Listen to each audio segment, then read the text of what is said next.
one last chance to keep a playoff dream alive against the Renegades. Both coaches trying to keep the first game of this doubleheader and the news of who won or lost away from the team. Joe Palpa, I'm not sure if he's told his team whether or not they're out of the playoffs. And Mike Clemens still has a shot, a win today for the Argonauts, and that keeps the playoff hopes alive. Still a chance for the Argos to overtake the Tiger Cats and finish second. But what the Argos have to do is win today and win out to finish the season. The Renegades won the toss and elected to take the football down near the 20. This is Damon Hodge. Slowed down, and that was enough to bring him down near the 30-yard line. It's been a tough year for the Renegades, behind the center in many ways. Dan Crowley was handed this football team. He had some early success, but it hasn't lasted. And he gets to start again this afternoon. Yeah, early on the season. In fact, starting the first 8 games of the regular season for the Ottawa Renegades. Crowley did that, and Chuck Clements took over for him in week 11. He played until week 14, so it's been a bit of a revolving door at the quarterback position for the Renegades. Ottawa begins first down at the 29. Josh Ronick for a couple. He is inside, or at least across the 30. And here's the way the Renegades line up with Oliver and Jones as the wide receivers, Hodge and Williams inside.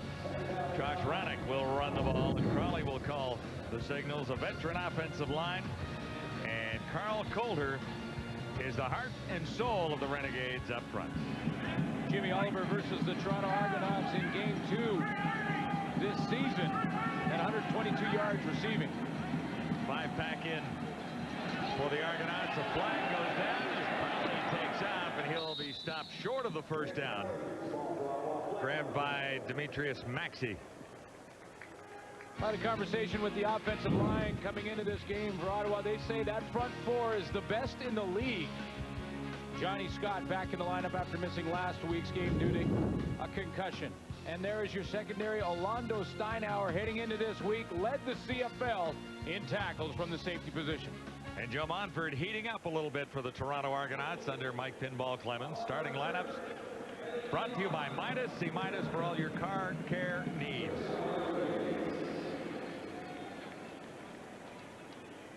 Certainly has been heating up. Joe Monfort under Mike Clemens as the head coach in the last 4 games has had a sack a game.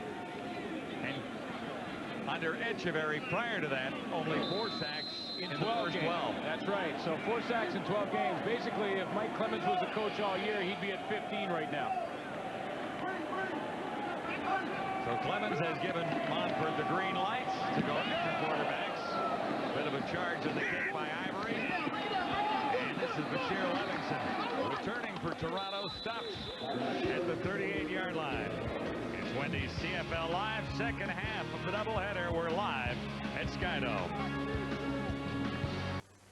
The Argonauts have had a revolving door at the quarterback spot most of the season. It's Jim Ballard beginning today. And Reggie Slack on the sidelines holding the clipboard. Both teams have had a similar situation at the quarterback position. Just can't find a guy that takes the team and leads the way. Reggie Slack played a few games. He's injured now and not dressed today. Michael Bishop is dressed and in the lineup as the 3rd string quarterback.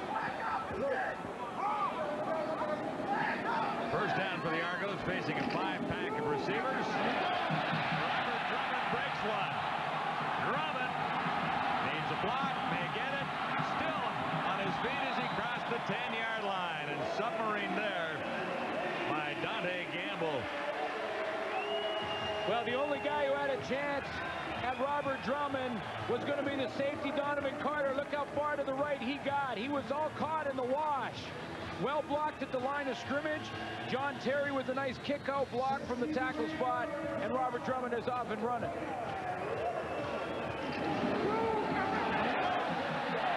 Incredible speed for a veteran running back.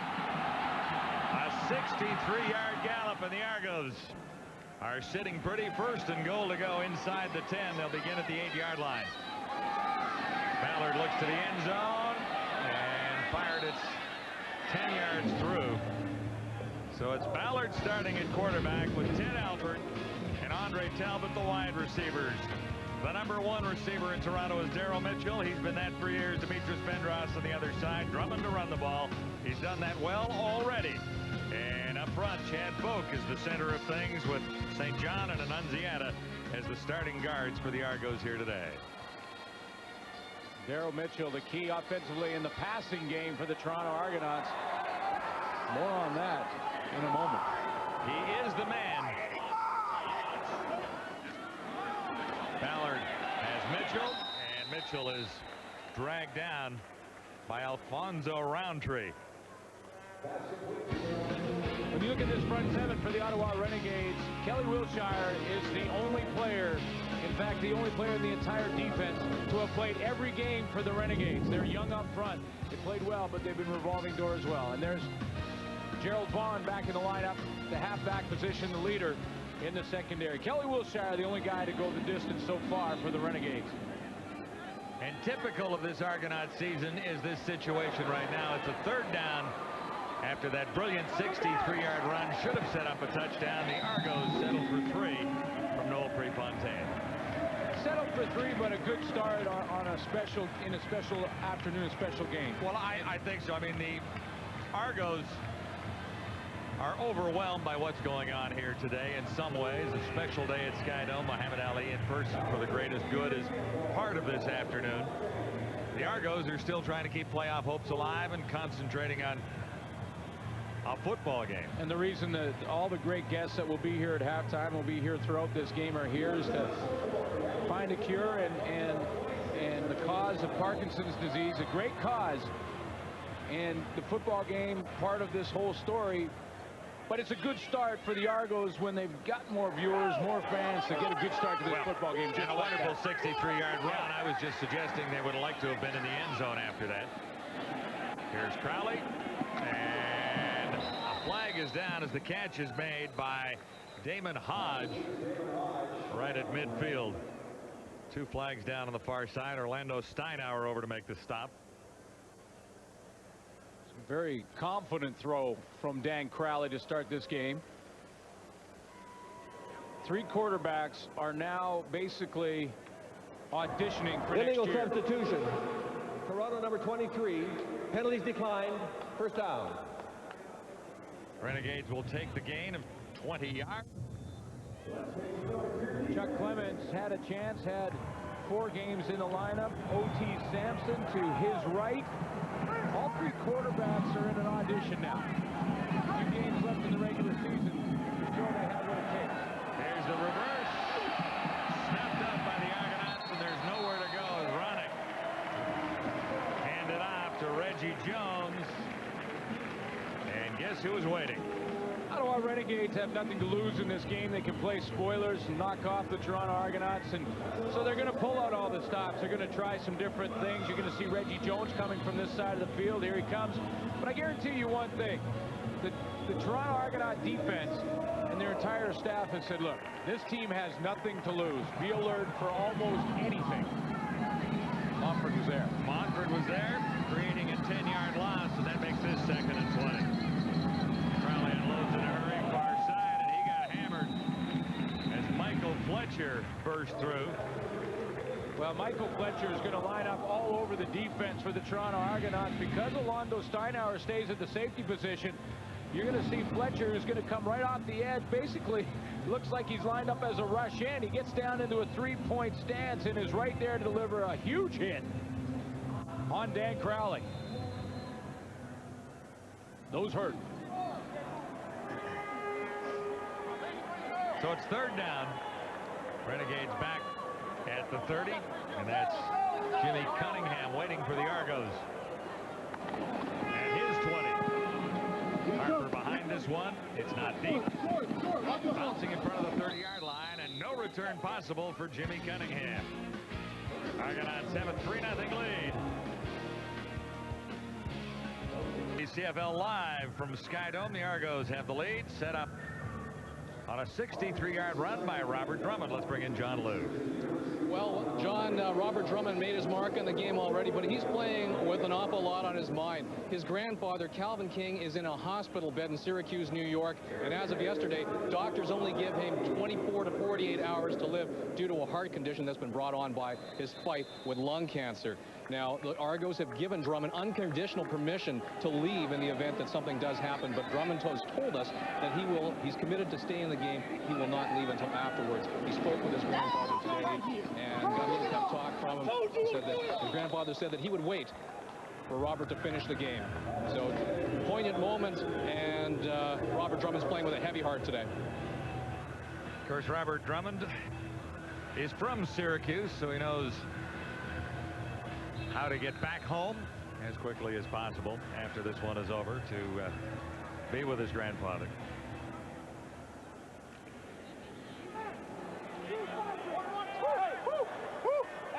Argonauts looking at 2nd and 10. Ballard has time, far side. 2 receivers over there, and a heck of a catch by Daryl Mitchell.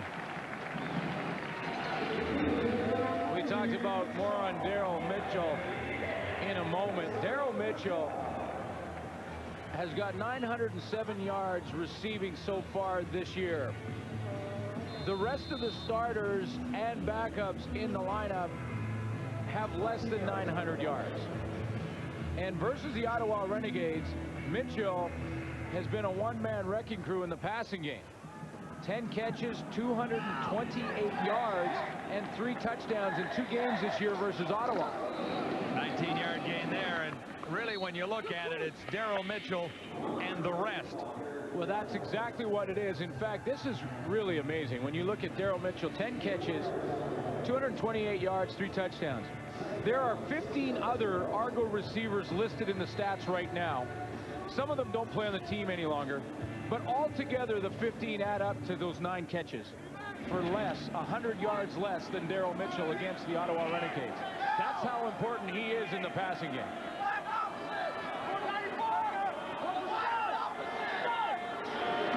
Second down.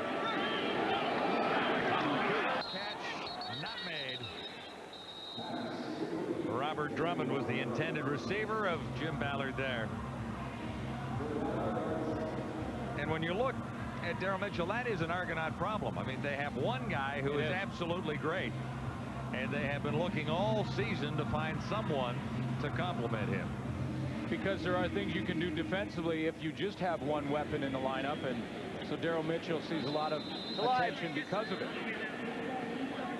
But you're absolutely right. That's one of the things that the Argos, win, lose, or draw this year down the stretch, are going to have to address in the offseason. Finding some talent to complement Daryl Mitchell.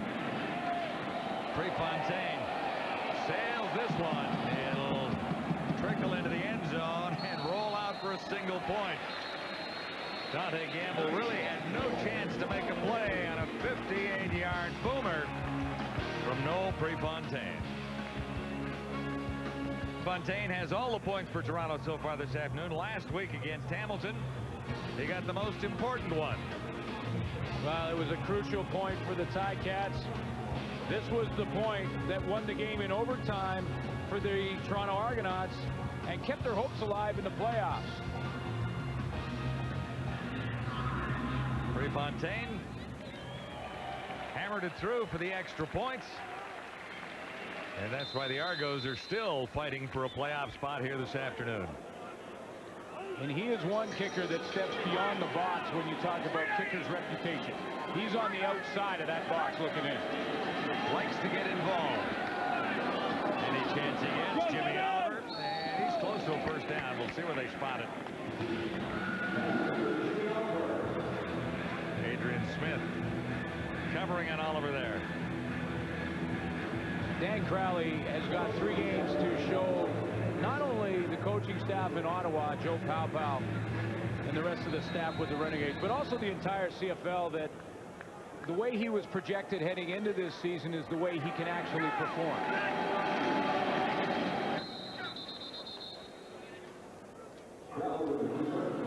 Crowley has basically had 10 starts. This is his 11th start with the Renegades. through those starts, he's averaged around 51% and 183 yards. Thrown 14 interceptions, 11 touchdown passes. He got off to a great start. In his first 3 games, he had thrown 6 touchdown passes and just 1 interception. And then this team went through a bunch of injuries, revolving door at the receiver position, and the struggles began. Crowley got the first down himself, rolling to his left with a flag already on the field. And reached ahead and came close to the first down.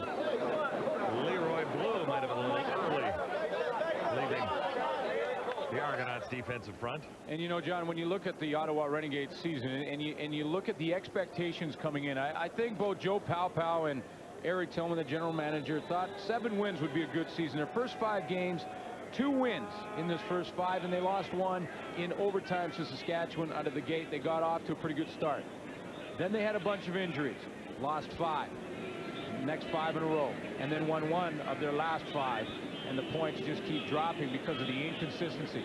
This is a team that all season long, unlike any other team, didn't have anything to compare to.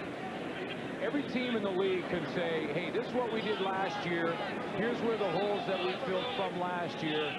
And here's the personnel strengths and weaknesses. The Renegades didn't have that this year. They look back to last year and say, well, we didn't have a team.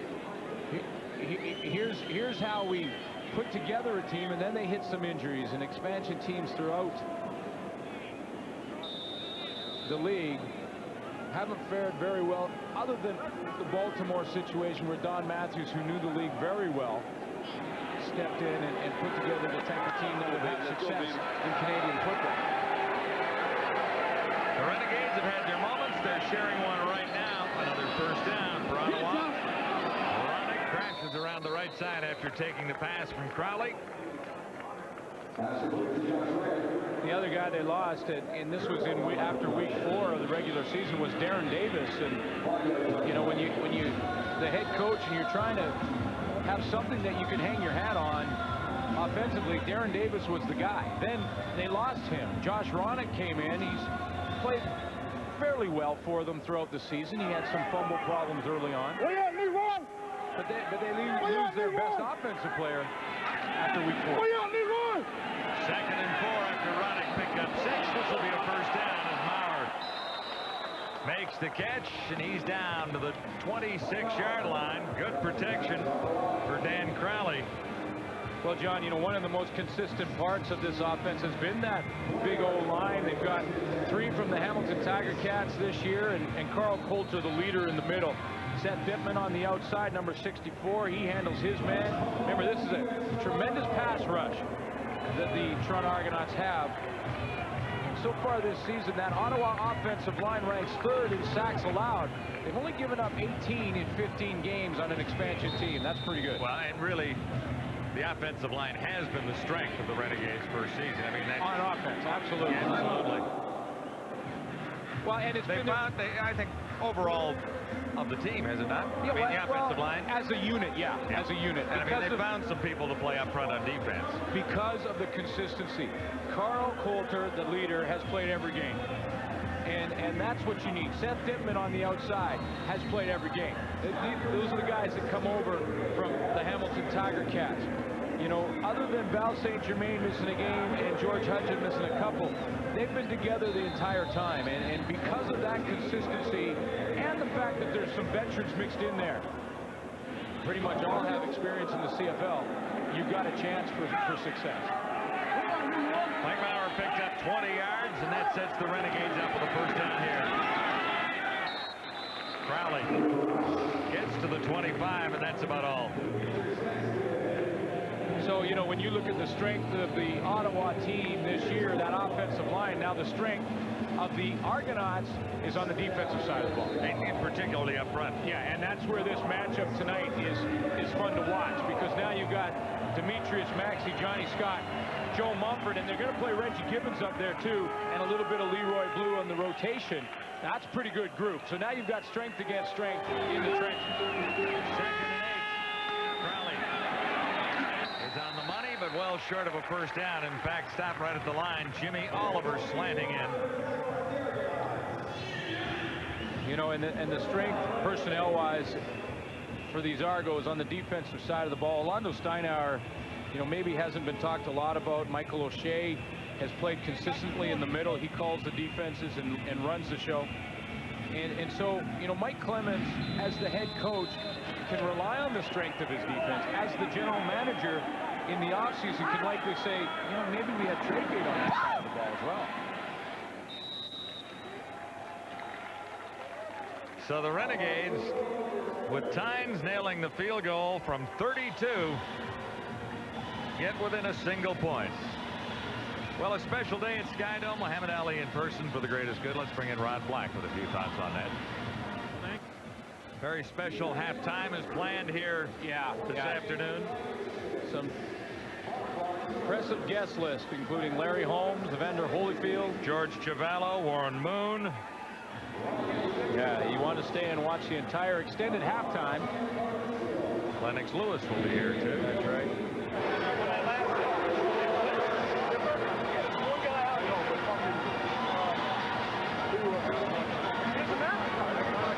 So the Renegades, fairly impressive march for 3 points, and what might have been had the Montreal Alouettes been able to come back and beat the Tiger Cats this afternoon, but the Tiger Cats are fighting for their playoff lives too.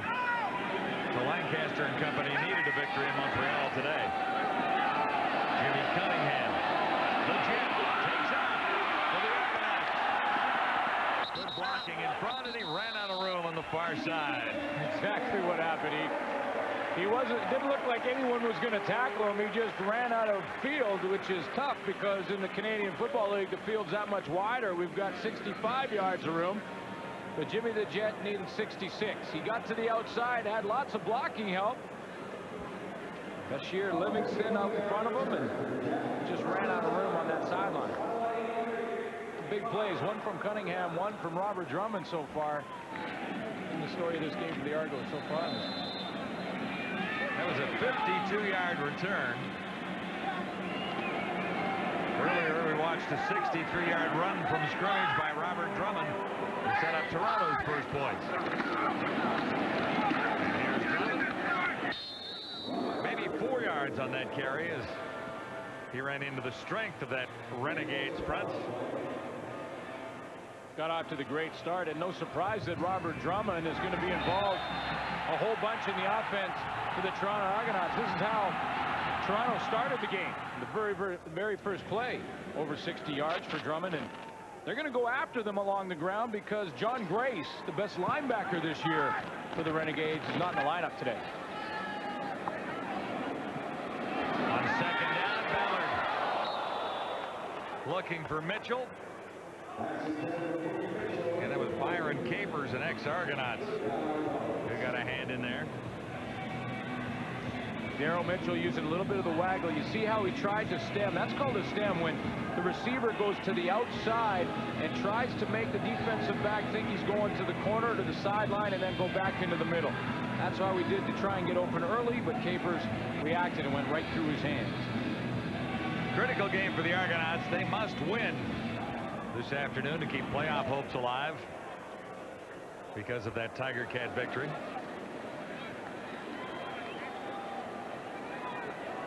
Prefontaine was good on his first. This will be a 50-yard drive for Noel Prefontaine.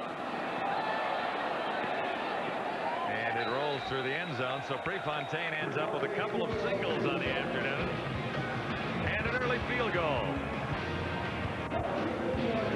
Mike Clemens, 2-2 in his second go-round as the head coach of the Toronto Argonauts. He's won 2 and lost 2.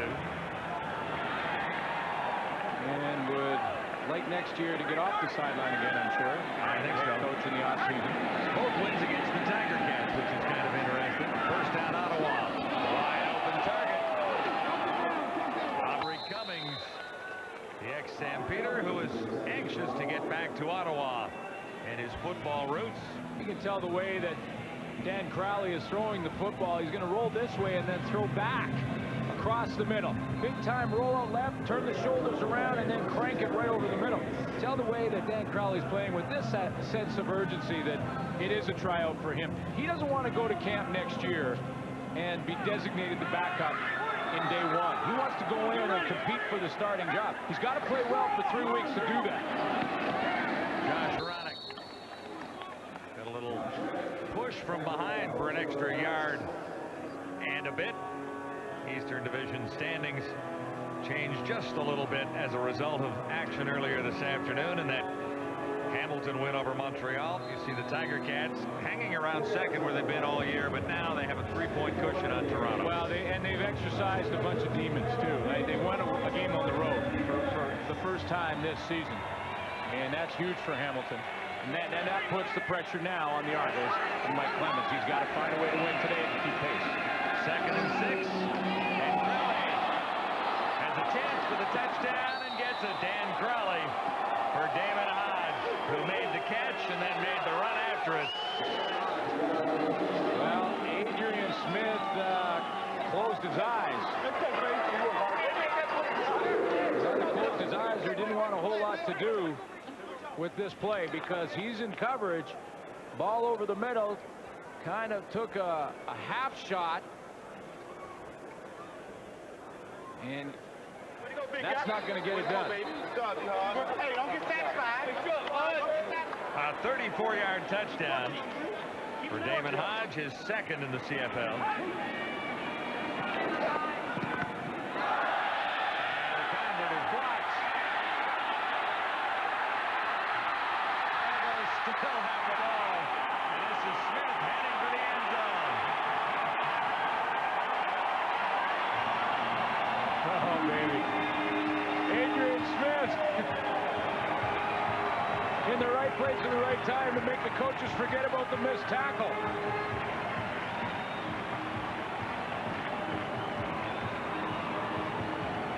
He missed the tackle and then takes it the rest of the way. Tynes with a low driving kick. This one real low. In fact, I think that hit Mike Abumeshrik right in the back. I'm not sure that an Argo blocked that. There's the pitch. Adrian Smith just in the right place at the right time and trots into the end zone. But and Adrian Smith, I'm telling you, is hoping that the coaches forget what happened the play before. And that's when Adrian Smith came up on Damon Hodge and kind of blinked, completely missed the tackle and the hit and the football. And Hodge got into the end zone. Well, the block convert won't make it all go away, but it was an exciting play for the Argonauts. It certainly was, and for the fans here who were vocal on that one. I don't think that kick had much of a chance. It looked like it just hit Mike Abumeshrik in the back. Really didn't have a chance to get up over for the extra point. That does not happen very often. First of all, not very many converts are missed in the Canadian Football League, and not very many are blocked.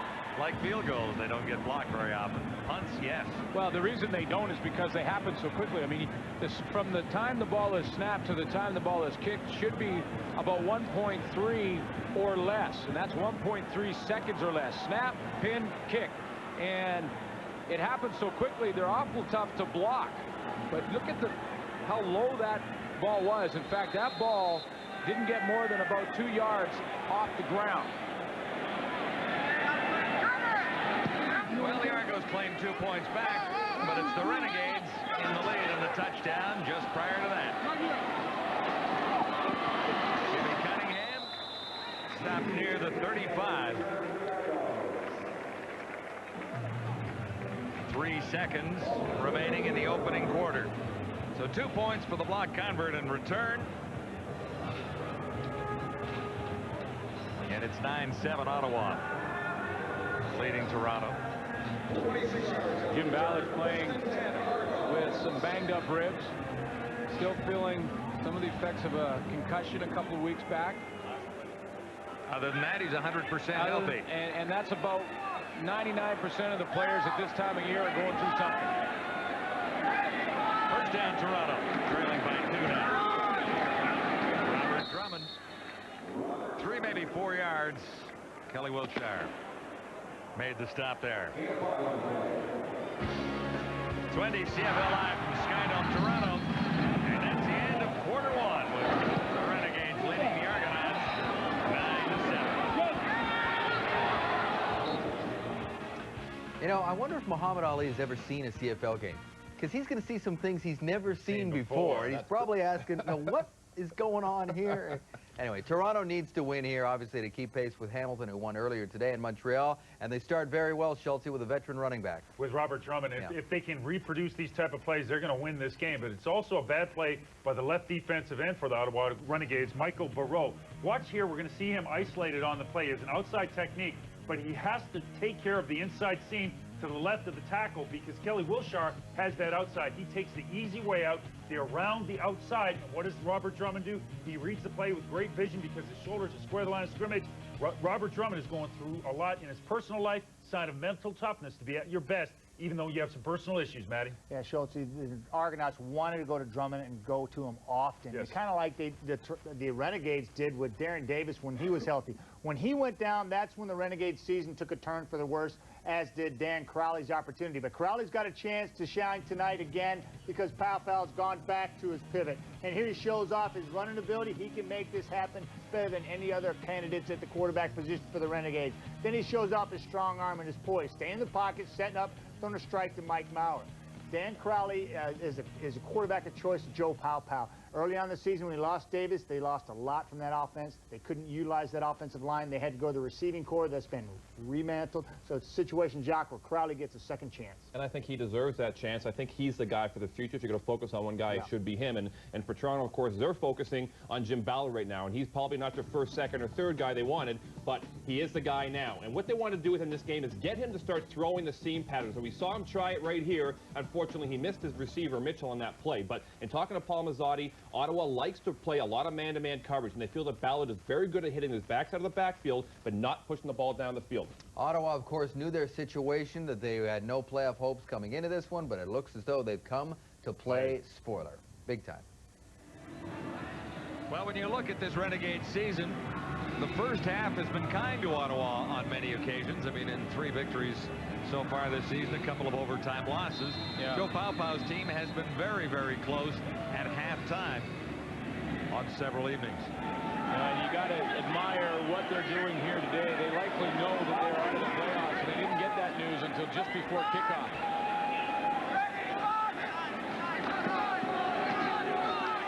Second down. You know, and yet they're still battling. And that, you know, you can say all you want that you have to be up for every single game and be a professional. But for Ottawa in this game to come out there and just before you kick the ball off, you think you still have an outside shot at the playoffs, and just before you get the tap on the shoulder, guys, Hamilton won. Yeah. And you're out of the playoff hunt.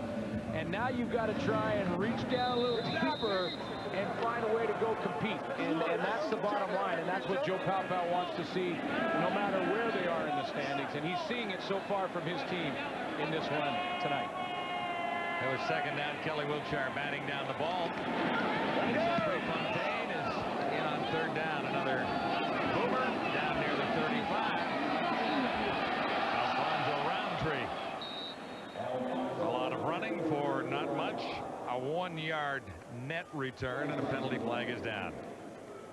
Numbers from the opening quarter: 1 turnover, and that was on the block convert. Yards passing favoring the Renegades, 119 to 16, and net yards 136 to 93. Well, Dan Crowley looked pretty good throwing the Major football. foul, clipping, Ottawa number 2, first down. Donovan Carter caught for clipping on the return, so that net 1-yard return is erased, and they'll march it off the other way.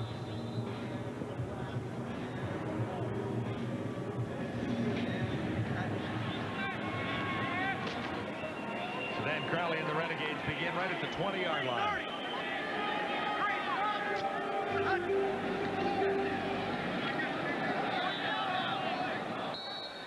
Roddick was the intended receiver, and it looked like he slipped just a little bit and wasn't ready for the pass. Yeah, he stumbled. He stumbled as just prior to Dan Crowley throwing him the football. He stumbled a bit on the artificial turf and couldn't come up with it. Crowley has to time this up, try and lead it out in front of him so he can run with it. And you can see he was just gathering himself. That ball bounced off his right knee.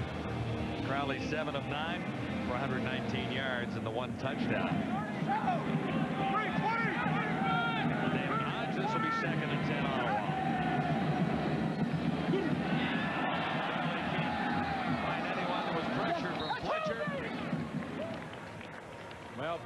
And Fletcher wasn't the only one. He's the guy who comes clean.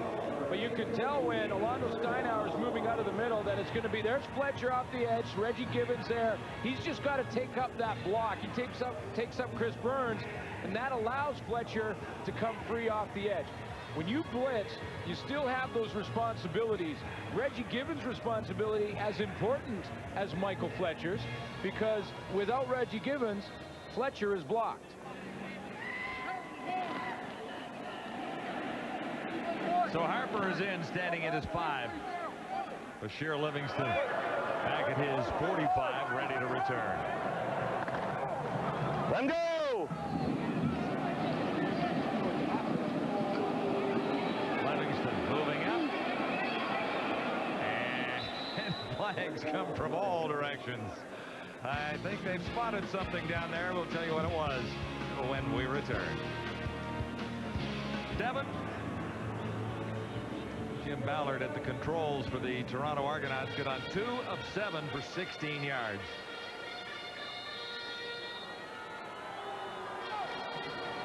But when all the infractions were tallied up, it was no yards charged against Ottawa on a short punt, and the Argos are set up with a first down inside the Renegades 45. Ballard with 3 receivers to the near side. He goes over the middle. Demetrius Bendras makes the catch. Vander Holyfield is a 4-time world heavyweight champion, as you see, and he'll be part of the ceremony at halftime. The special day at Skydome, Muhammad Ali in person for the greatest good. Well, I'll never forget that fight. Evander Holyfield against Mike Tyson the first time. And everyone, Mike Tyson heavily favored in that. And Holyfield came and surprised a whole lot of people. Robert Drummond, no surprise there for Michel Boireau. Current world heavyweight boxing champion Lennox Lewis is part of the festivity here this afternoon as well. Back home in Canada, visiting friends in Brampton. Just noticed that we have him on. There you go. It'll be quite a halftime ceremony. Of course, all to raise money for Parkinson's disease, so you can make a pledge. Phone lines have been open all afternoon, and we'll get you that number in just a moment. Right now, the Argos on the measure get the first down at the 33 of the Renegades.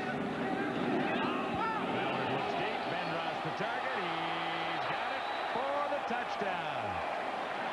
Well, I think they spot him at the 1, I guess. Do they? 1 inch. 1 inch. Yeah, I thought he was in. Anyway, can't get any closer than that. Demetrius Bendras. Look at the pickup on the outside by Dwayne Morgan. That gives Ballard time to throw the football, and Demetrius Bendras catches it twice. Nice corner pattern. A little move to the inside, then back to the corner of the end zone.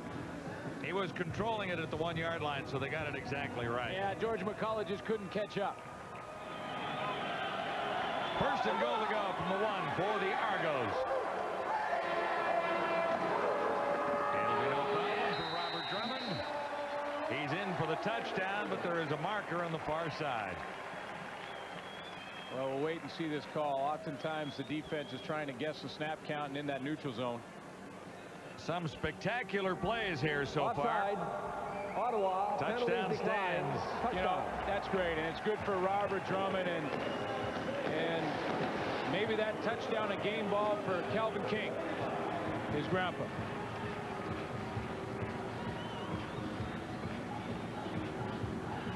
Who before the game, when he talked to him, like John Lewitt mentioned, gave him the go-ahead to play and the pep talk for this game, and you know he's got a lot on his mind and got that touchdown, so good for him.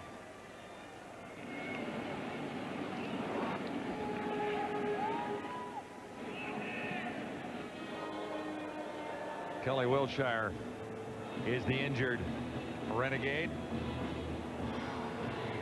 Well, without John Grace in the lineup, the Ottawa Renegades you know, if they lose Kelly Wilshire, it's a huge loss. And right now they're really just playing with two linebackers, Kelly Wilshire and Troy Asbell.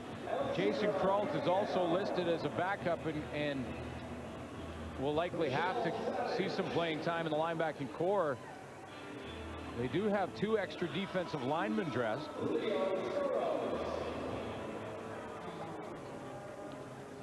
And that's why Robert Drummond has been involved early and often in this game. 6 carries, 80 yards, and the touchdown for Robert Drummond. Well, and he's coming off his best game of the season. You know, this for Robert Drummond is his 12th start. He basically started with the Argonauts when they played the Ottawa Renegades in the first game.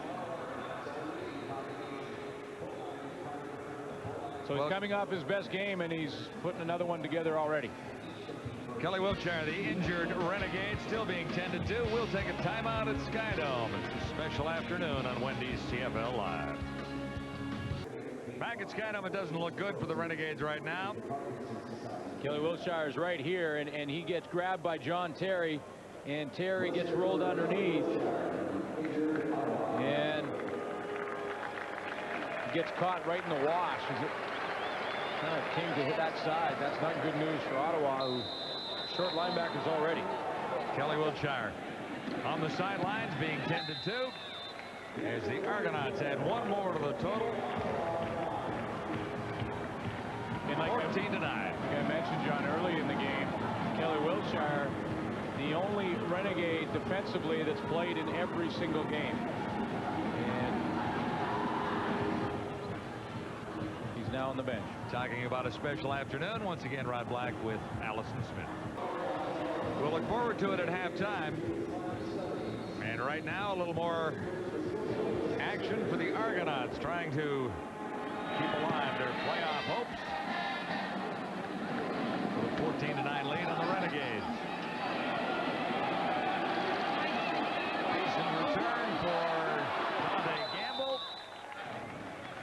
Clifford Ivory, number 13, over to make the stop after a thick 32-yard scamper for Gamble. Boy, week 7, Dante Gamble arrived on the scene for Ottawa, and in that game, that was versus Montreal Alouettes. So he was up against Keith Stokes in the return game. He came on as a special teams guy and had 185 return yards that game. And that cemented his spot in the roster. So there's a lot of elements in place for this Ottawa Renegade team when you look to next year. Dan Crowley got rid of it in a hurry. Nigel Williams has his first reception of the afternoon. A lot of famous faces in the crowd. How about Muhammad Ali's sparring partner early on, Larry Holmes? Former world heavyweight champion in his own right. He knows he's on. Welcome, Larry.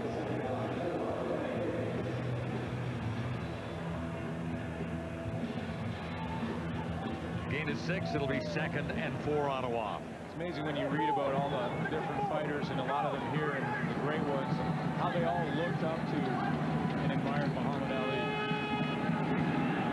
Well, a lot of them looked up to him from the back of the canvas. Yeah. That position on the canvas that a boxer doesn't like to be in. Yeah, I hear you. And it's from all sports that they're here. Quarterback Warren Moon, the Edmonton Eskimo great and NFL great quarterback, also in attendance. Just about had the scoop on the signing of Warren Moon in Edmonton. Is that right? Way back when. But I was sworn to secrecy. Oh, it was one of those, I can tell you something, but it's off the record.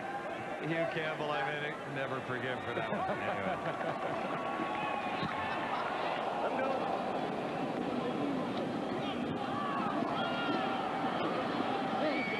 Livingston slowed, stopped, and finally dropped. -3 on the return, 39 on the punt. And Jim Ballard gets another crack at it when we return. Can't say anything. We're announcing the signing on Tuesday. Oh, perfect, Hugh.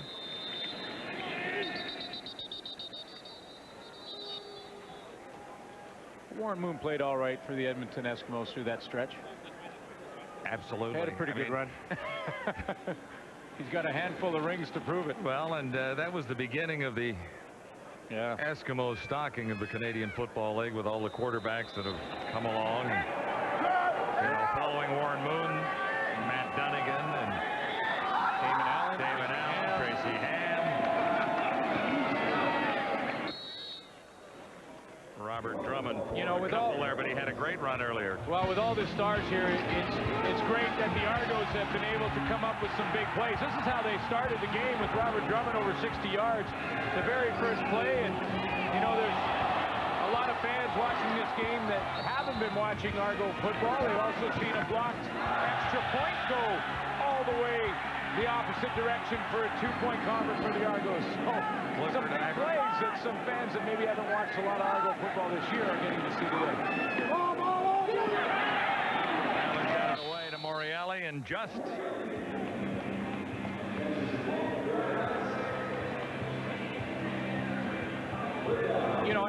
and they're seeing a fairly close and well-played game, and mostly defensively right now. And Jim Ballard, the Argo quarterback, playing through some pain here in this one, is something that Mike Clemens, no matter how they finish this year, is going to have to address in the offseason. And Reggie Slack also part of the plan, and whether or not he comes back next year will be a question that will be asked early and often in this offseason for Mike Clemens.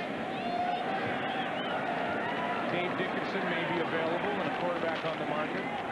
Doug Flutie's name has been thrown around for next year. Here's Noel Prefontaine's punt down at the 35. Returned by Dante Gamble. It'll be 1st and 10 Renegades when we return.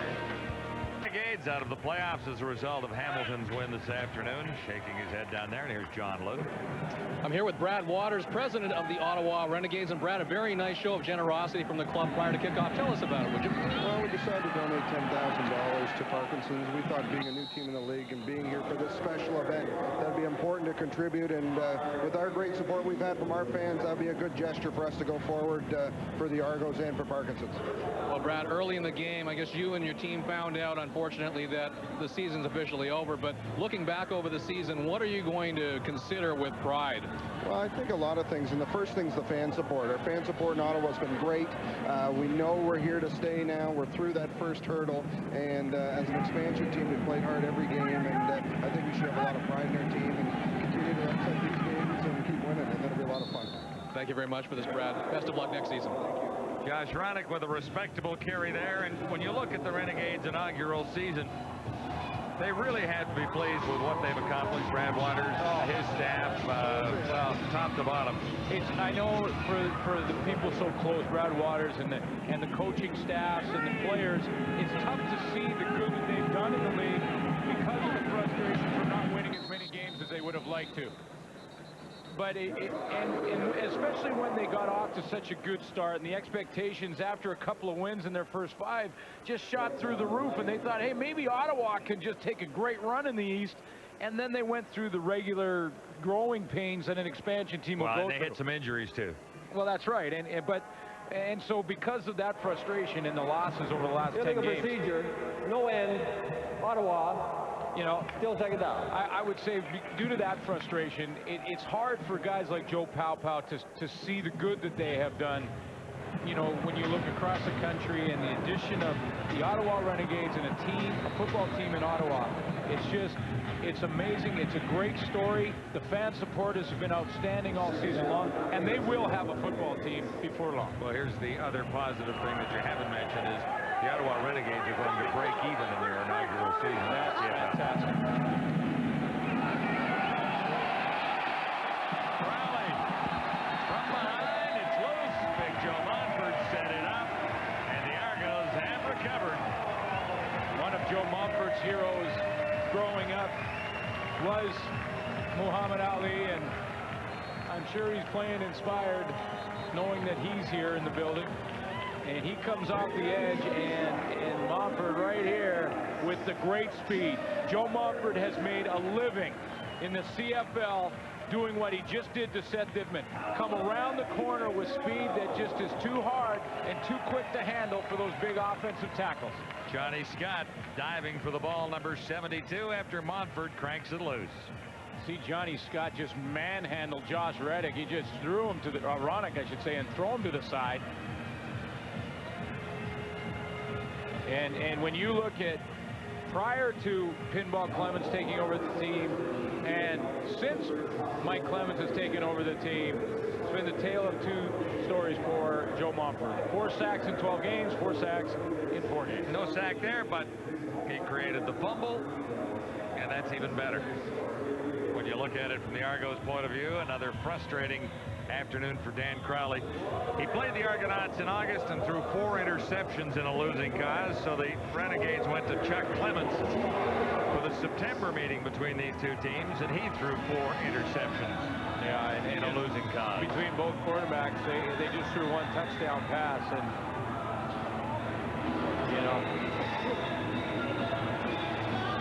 these quarterbacks have had time to throw the ball throughout the season. We talked about the consistency in the offensive line, and as you see the veteran in that group, Carl Coulter trying to... I'm laughing at Carl because somebody tried to give him a hand off the field and he just pushed him aside. Yeah, no, you don't want to. No. I'll get off under my own steam. And you look up leader in the dictionary, and there'll be a couple of pitchers, maybe a Mark Messier, maybe Carl Coulter is one of the pitchers in there. I would think so. Yeah. On top of leadership, just a wonderful guy to be around. Right now, though, the Argonauts are first down. Bendras has the catch, heading for the end zone. Demetrius Bendras, can he get there this time? Flags are down, and Bendras got hammered out of bounds on the far side. Demetrius Bendras on the crossing pattern really just absorbed this hit. He was going to get smacked as he came across the middle. Absorbed that hit from Alfonso Roundtree. Oh! See what the penalty flags are for. Well after the catch was made and substantial yardage gained by the Argos, the flags came down.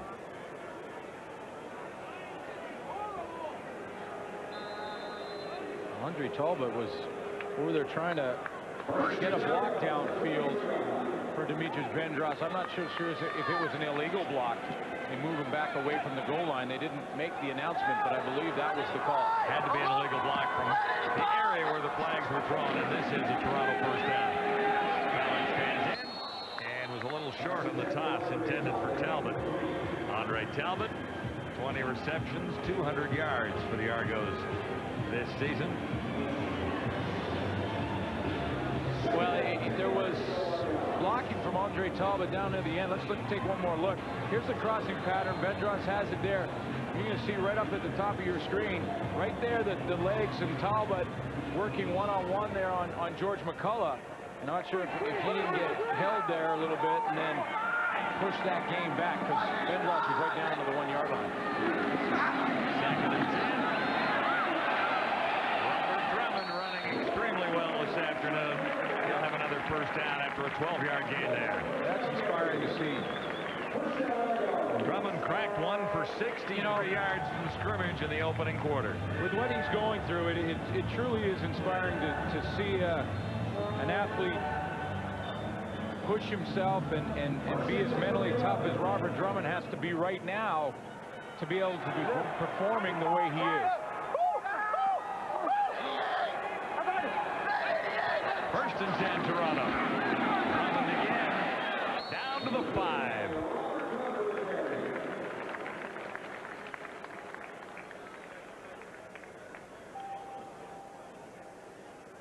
I mentioned that game last week, a game that was a must-win for the Toronto Argonauts against Hamilton. They took it to overtime, won in the extra period, and he had 118 yards and a touchdown. And it was the first 100-yard game for the Argonauts and for Drummond, and it came at a perfect time. And now it looks like Drummond is starting to roll. And if he can get rolling and they can keep pace, you never know what can happen. Drummond again. Tries the right side this time, and very little air. Grabbed by Troy Asbell, 94. You know, the reason I say that too, John, is that when you look at the standings, Hamilton won. They still have that 1-point lead and have control. Here's how Drummond started. If he gets rolling as this season winds up here, Robert Drummond could make a lot of noise if the Argos can get into the playoffs, because he's been in the playoffs a bunch. He knows what it takes once you get to that level. You know, and the Ticats still have control of their destiny because they have that one extra point that they got in overtime last week. Yeah, currently lead the Argos by 3. But they slip up next week. The Argos can win this one. Watch out. Hamilton has a date with Winnipeg. Toronto plays Calgary. And the Stampeders are out of the playoffs, so that's what you have to be thinking if you're the Argonauts. Win today and then take a shot at Calgary, a team that is a little dispirited, quite likely being out of the playoffs. Then again, you never do know, because you're watching Ottawa here this afternoon and they still have a little something to show, don't they? Sports Center, the next edition with Pollard and Sunil Joshi coming your way at 11 o'clock Eastern, 8 p.m. Pacific time. And all the highlights from football, National Football League as well, a little hockey, throw that in too. Probably some highlights from... Is there a little baseball tonight? Well, there's probably some highlights from the halftime show here as well. And probably some shots of some of the stars that are in attendance.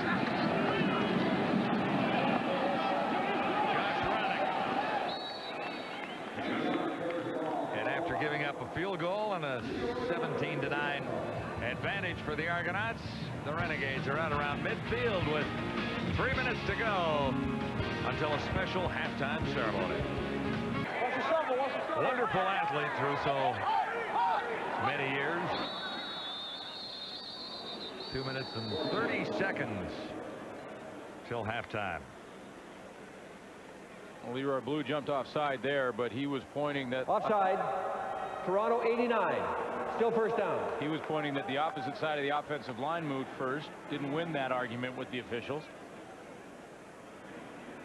So Ottawa will get a nice opportunity to get 1st and 5. A lot of different things you can go with. Play action works well in this situation because 5 yards, the running play is likely.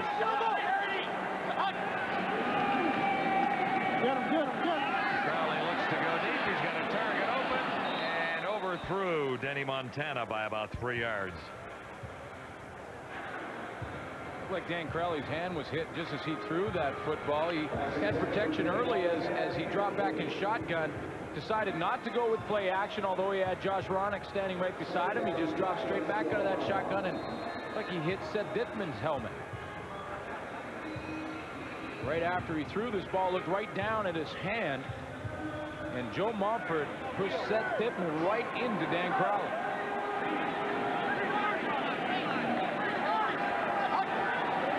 Get him.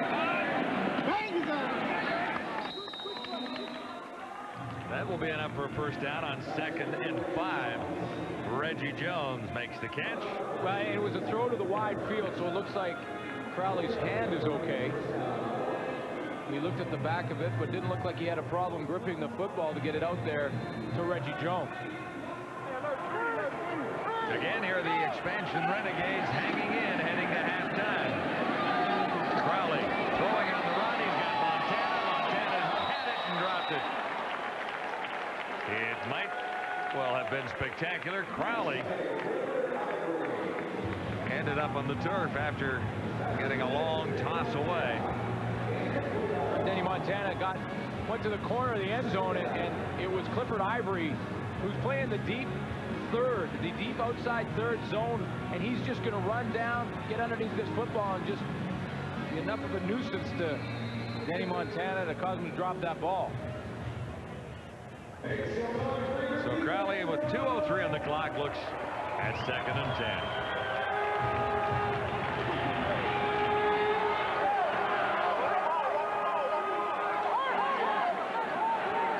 Crowley's changing the play. 3 receivers to the near side under the cover. It's Aubrey Cummings making the catch. He'll get the first down. And And the Renegades keep the drive alive. That's a nice audible from Dan Crowley. He recognized the blitz was coming from Michael Fletcher again. The guy who Michael Fletcher was lined up over was Aubrey Cummings. So now Crowley, see, he goes to the line, he sees Fletcher, he goes, okay, wait a minute. I got an open receiver because I know I'm going to see blitz. So he changes the play on the line, he takes the football, now he just has to get out of there in a hurry. He does for the completion in the first half. Aubrey Cummings picks up 17 yards.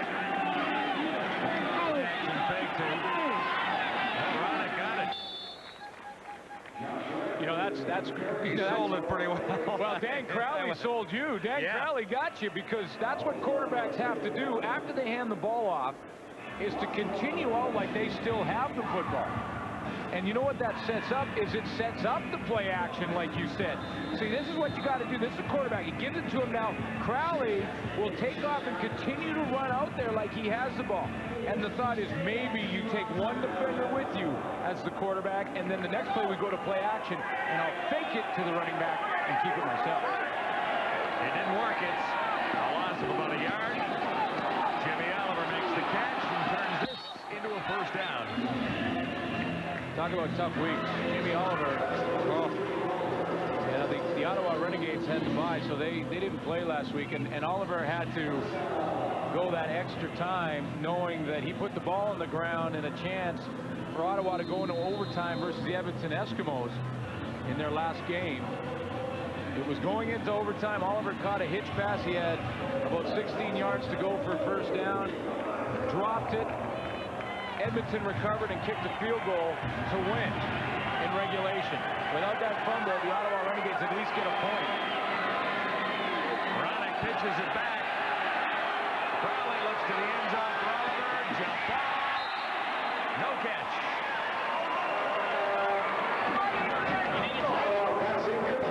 Well, it wasn't quite the play action, but Ronick took the handoff that time and tossed it back to his quarterback. Well, you know why it didn't work quite as well as Ottawa would have liked it, is because it happened so quickly.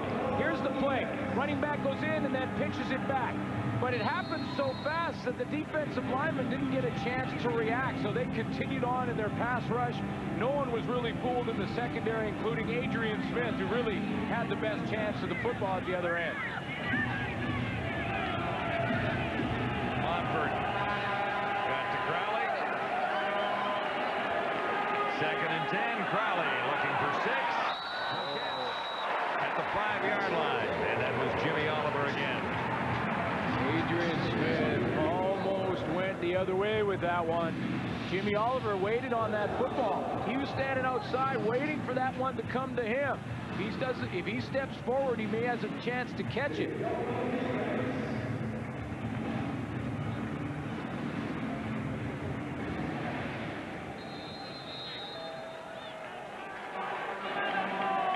So the Renegades will settle for a field goal try from 20 yards out. And behind it, he's got it.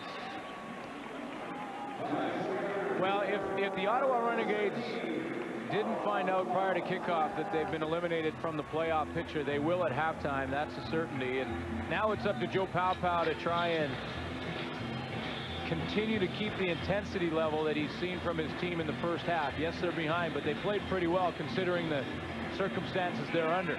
And that's where he relies on the leaders. And that's where Joe Paupow looks to Dan Crowley, who's got that type of mentality. He looks to Carl Coulter, guys like that, to help him out, keep that intensity up. And the Argonauts, well, when he goes in, Mike Clements into the locker room, all his speech has to be is to show the score of the Hamilton-Montreal game and say, okay, here's the score. 29-26 was the final, which means Hamilton won, guys. Do I need to say anything else? Yeah, we have to win this game. You have to win. And that's the bottom line. So the speech can be short, although I don't think that Mike Clements has many short ones in his repertoire. Do you remember Mike's farewell on this very field? That was not a short speech. No,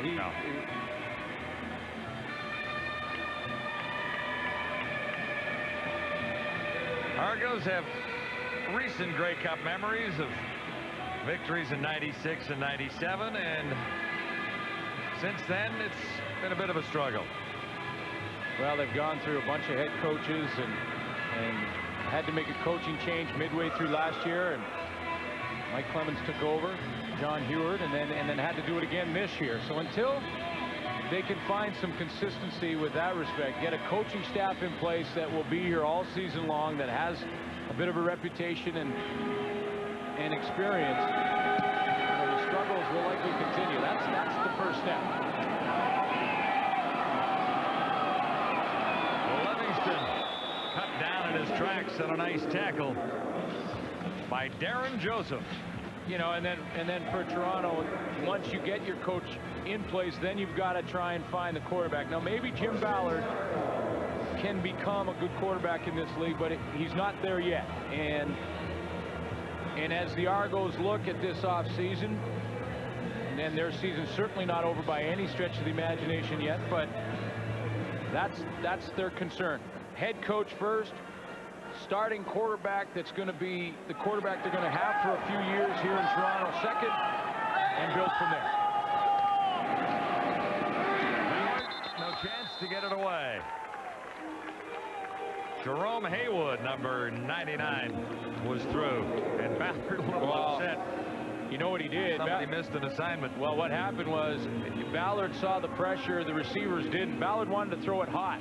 Play action, now he's ready to get rid of it, and his receiver on the outside did not see what he saw. That was Ted Alford. Alford just ran straight down the field, and Alford didn't check that one off and recognize the blitz that Ballard recognized.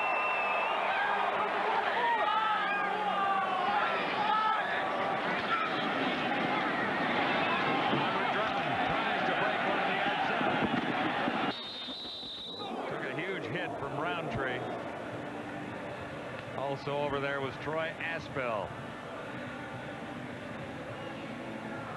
Yeah, I've really been impressed with a couple of things. You know, how Robert Drummond's battling through his personal situation, and how the Ottawa Renegades are battling through the fact that they likely know their season as far as the playoffs go is over, and they're still out there competing.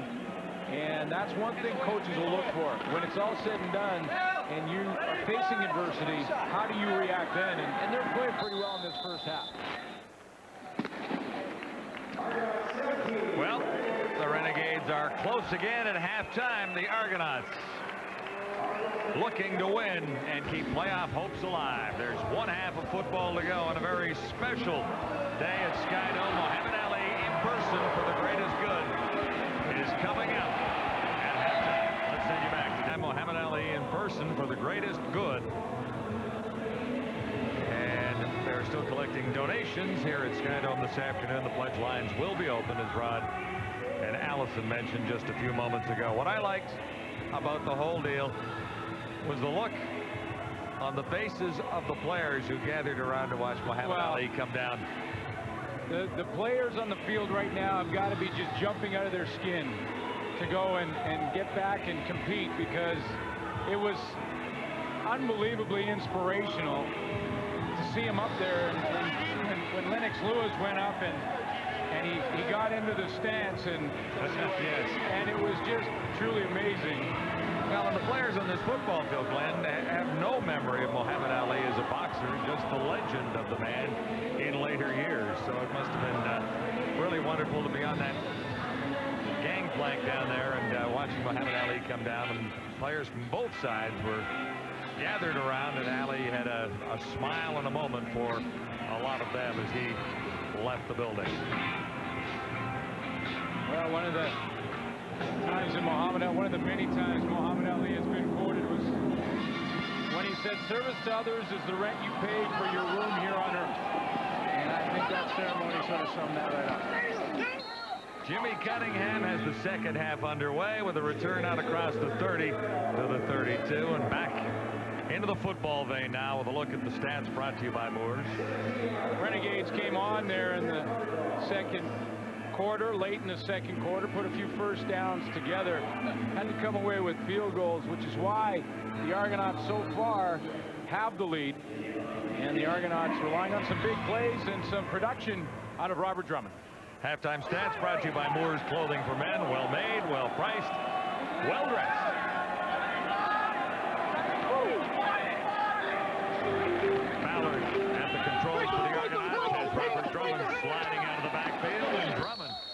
has had a wonderful afternoon so far. Nice slashing run after making the catch for an 8-yard gain. This is how Robert Drummond's evening began. Very first play from scrimmage, Drummond went over 60 yards with the football.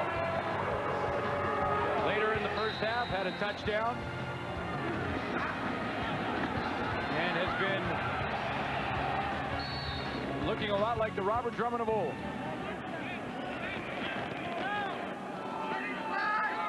This will be second down and 2 to go. And Robert Drummond has the first down for the Argonauts, who begin the second half with a 5-point lead on the Ottawa Renegades.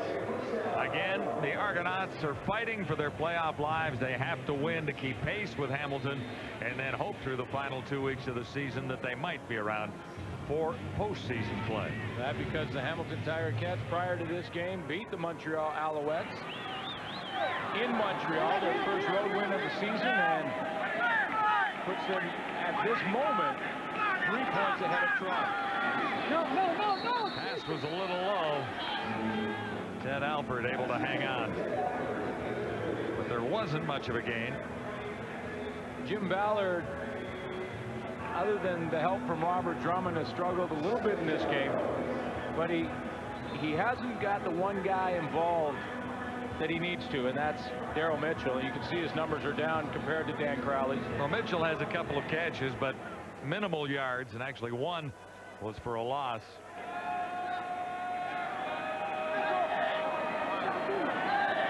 Dan Crowley limbering up at the Ottawa bench. Far side, open target. It's Mike Morreale.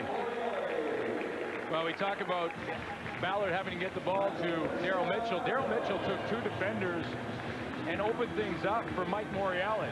So, you know, even when he's not seeing the football, he's involved. That time he went right down the field, and both defensive backs, Gerald Vaughn and George McCullough, took off running with Daryl Mitchell, leaving Mike Morreale wide open for the first down. Perfect pattern. A 10-yard gain.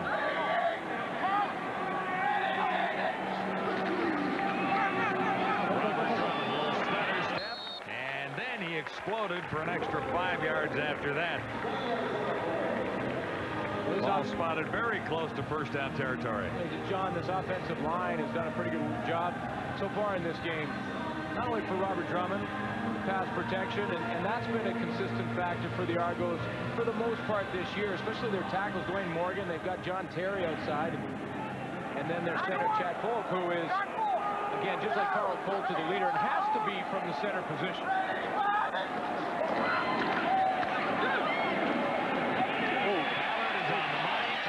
Mitchell.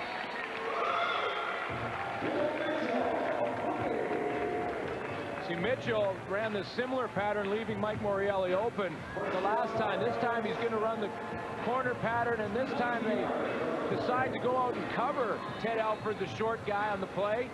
Dante Gamble jumps up and leaves Daryl Mitchell open in behind him. They came out at second half saying we got to double team Daryl Mitchell. They did that until that play, and Daryl Mitchell opens up.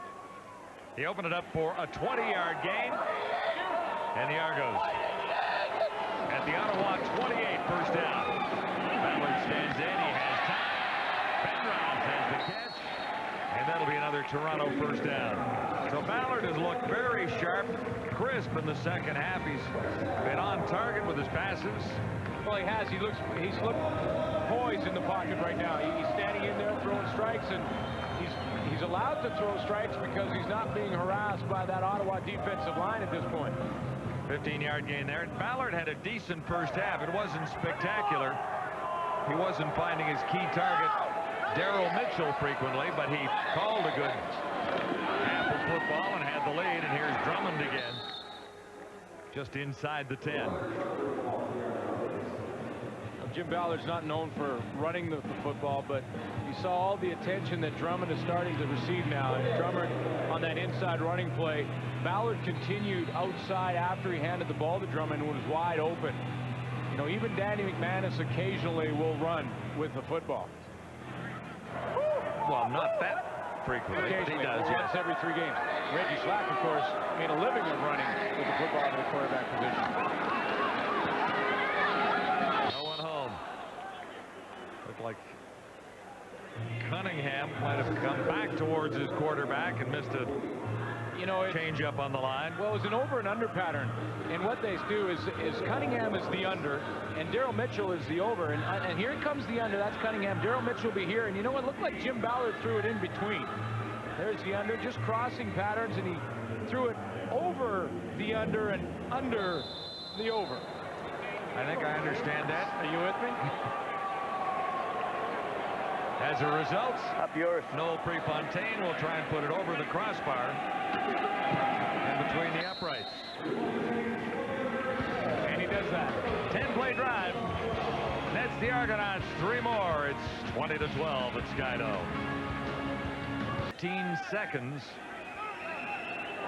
to drive for that field goal, and an 8-point lead on the Ottawa Renegades.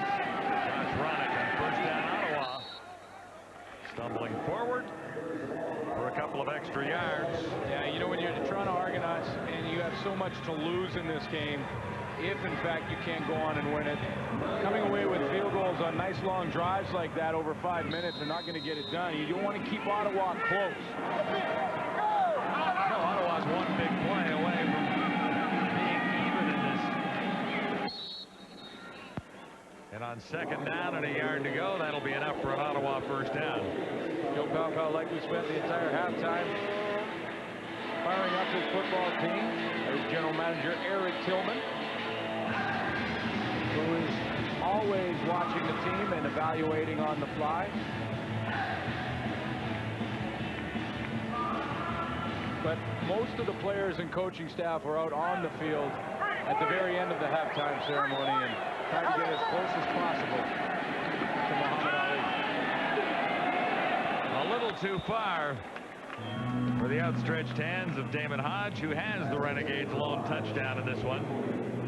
And not by much, and this is a couple of times now that Dan Crowley has tried to go with the deep ball. Of course, Ottawa pulling out the stops, really nothing to lose now, so they're just going to throw the ball deep, try and get in behind coverage. And really, Damon Hodge had about a step on Antonius Bonner, and they've missed by a yard or two a bunch this year.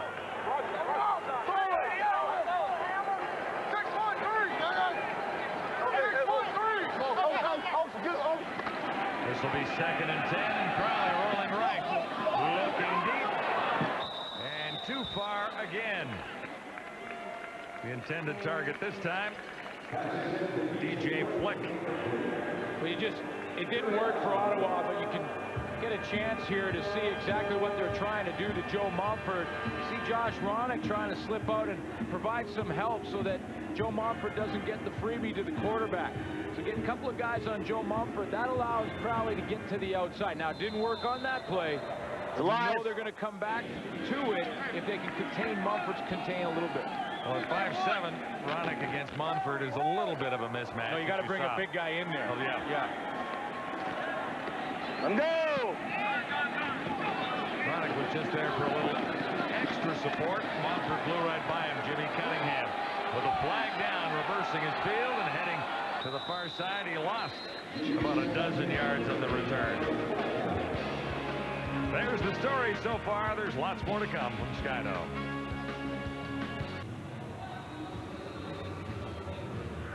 Emotional moments. George Chiavello going 27 rounds with Muhammad Ali on Canadian soil. First in Toronto in 1966 and then out in Vancouver. 72.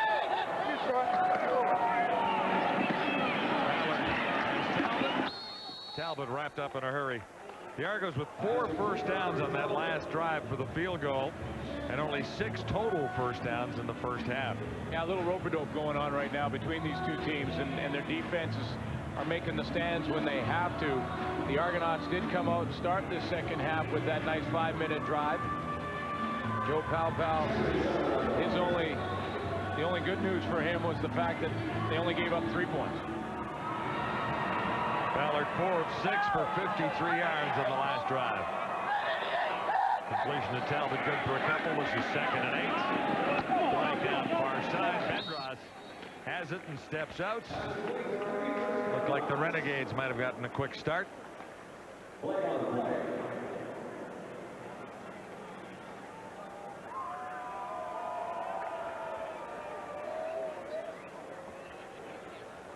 Looks like this may go against Ottawa. They, Offside.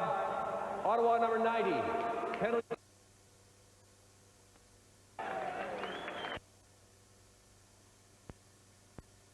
They're on that side against Gerald Vaughn. And maybe Demetrius Vendras, when you look to next year and to the rest of this season, could be the guy to complement Daryl Mitchell a little bit.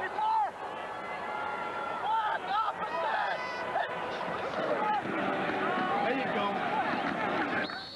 When you talk about complimenting a receiver like Daryl Mitchell, it's just you need someone that you can line up on the opposite side of the field that can get down and make plays. And if he starts making plays like Vendras did a few in the first half, then the defense has to play the entire field. Now, rather than trying to cover or make sure that you have one side of the field covered, you have to spread out and cover the entire 65 yards, which opens up Daryl Mitchell. 2nd and 10 for Ballard and the Argonauts here. And that should be enough for a first down. Ted Alford, second catch of the second half, and that's now Ballard holding his left knee. Well, a little slow to get up. He was hit as he delivered that one, and he's going to have to go back down and have the medical staff come out and attend to him, which means he'll have to go up for 3 plays even if he can't shake this off. Argonauts have used 5 quarterbacks so far this season, including Reggie Slack. Michael Bishop ran the team for a few games. Here comes the pressure. Great bull rush right down the middle by Jerome Haywood. And Jerome Haywood just reestablished the line of scrimmage about 6 yards back and ended up in the lap of Jim Ballard.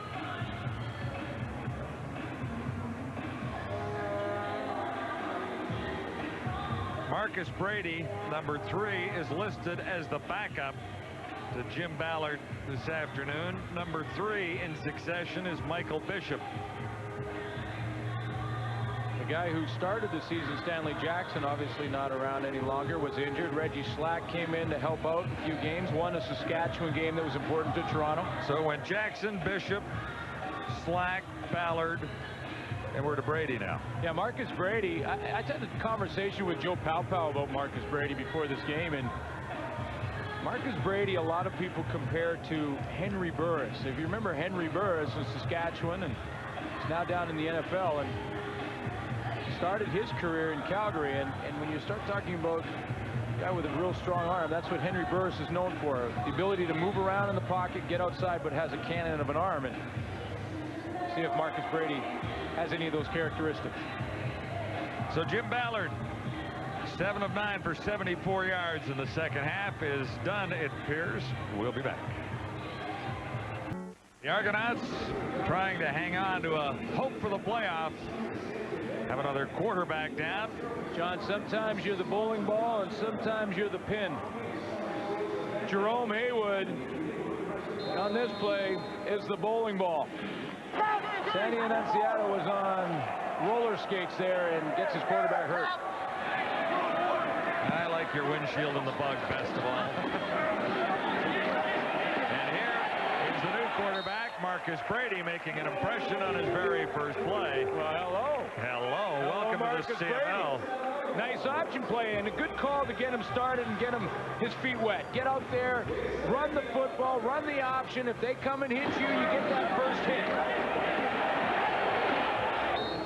You know, for every player when they show up for a game, that first hit, you got to get that first hit to knock a little bit of the nerves out of there. Marcus Brady's got paint on his helmet in play 1. And on the money play 2, a 17-yard scamper on his first possession. Well, now and a completion there to Robert Drummond on his second. John, you might want to take a little bit off that little dump pass to Robert Drummond. He almost knocked him into row 3. Now he's injured his star running back. Now I know Marcus Brady wants to show his arm strength, but you might not want to show it on the short side of the field when you're throwing a little flat route, and that one had a little bit of steam on it. But this is pretty impressive play to get started, and this is how Marcus Brady lost a little paint off the helmet. There, a nice little run. No, what he really did is he landed on the pizza sign there, and it's still wet. So he got some paint on the helmet. Yeah. Okay, I got you.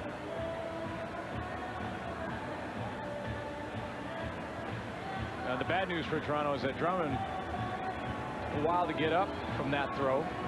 He'll be back, though. Cobwebs are now cleared.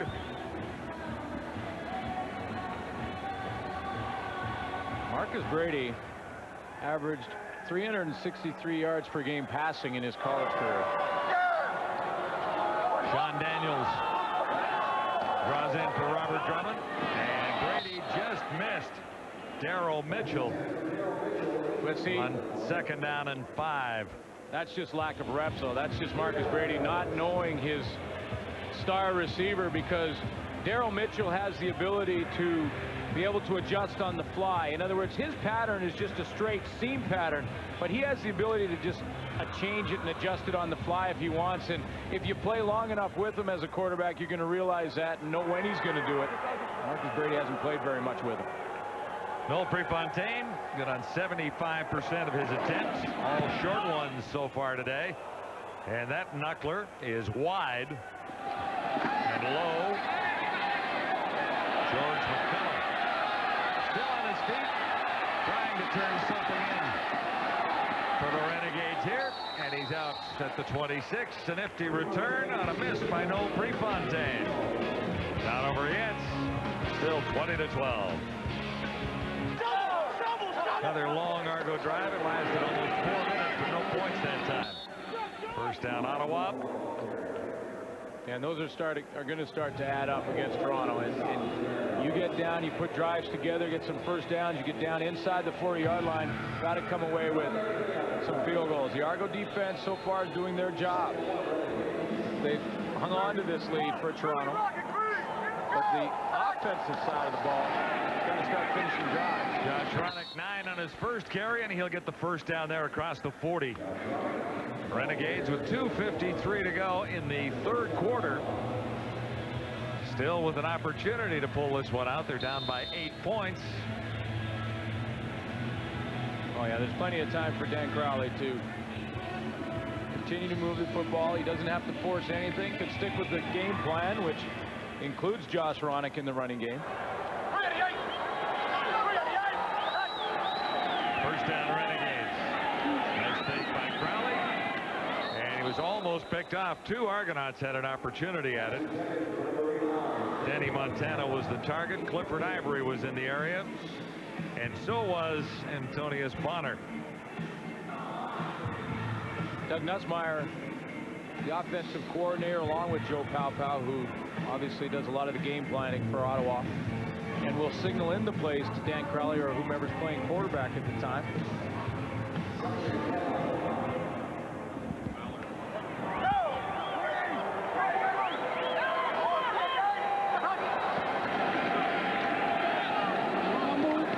Jimmy Oliver makes the catch and steps out of bounds on 2nd and 10.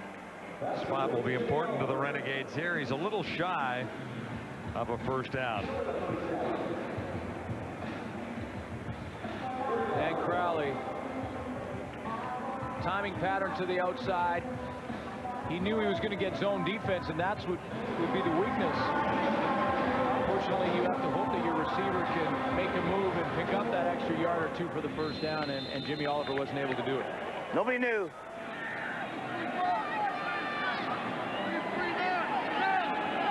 Third down, a little better than a yard to go. Renegades will kick it away.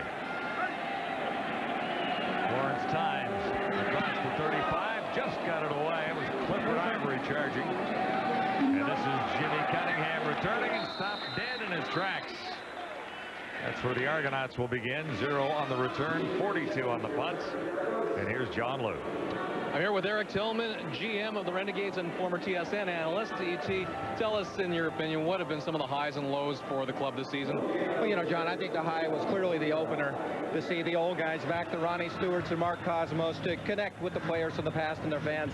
Opening night was special for us. Now, with 2 games left in the season, does the evaluation process for next season begin now, or do you wait until the offseason? No, I think that, you know, unfortunately, we were eliminated from the playoffs earlier today, but you're always working toward next year. At the same time, we're professionals. We want to win today, and if we can find a way to pull this one out in the 4th quarter and win one of the next 2 and play hard against a great Montreal team. I think we can feel good about this season. Okay, well, hoping for a strong end to the season. Thanks for this, Eric. Respectable inaugural season without question for the Ottawa Renegades. And that is important, and he mentioned they want to compete, in every win for an expansion team important because you're still trying to show the fans that you're out here to compete, you're out here to build a team that's going to take time to build. Argonauts, meantime, look at 2nd and 5. Ballard is back. What a pass there, Bendros. Can he go all the way? Not quite. Alfonso Roundtree caught him, but what a terrific pass by Jim Ballard to Dimitris Bendros. Was it ever on the money to Dimitris Bendros? Jim Ballard steps up into the pocket. He sees his receiver down the seam in behind Alfonso Roundtree, and you can't throw it any better than that. And Bendros needed one more zig, or perhaps a zag, to get away from Roundtree. Just got his heels, or he's in the end zone, but that is a serious throw. The reason that Jim Ballard had the chance to do it is the way he stepped up in the pocket. 75-yard strike from Ballard to Bendros. 1st and 10 Argonauts near the 10. Ballard faked one way, tosses to the end zone. Intended it for Ted Alford, and a little miscommunication there. Argonauts really would like to get to the end zone this time. They've settled for too many field goal tries this afternoon. Without a doubt, this is the time that they got to put it away. That's the end of the 3rd quarter with the Argonauts leading by 8. It's Wendy's CFL Live. So the Argos averting a near disaster. Their playoff fate was almost in the hands of a quarterback who hadn't played it down in the CFL all season long, but Ballard's back. But it was a close call. Hey, Dave, give Jim Ballard a lot of credit to come back from getting a knee injury in the situation, and I want to highlight exactly why. First is Sandy Annunziata, the right guard for the Ticats. Not so much a criticism on him, just a teaching point.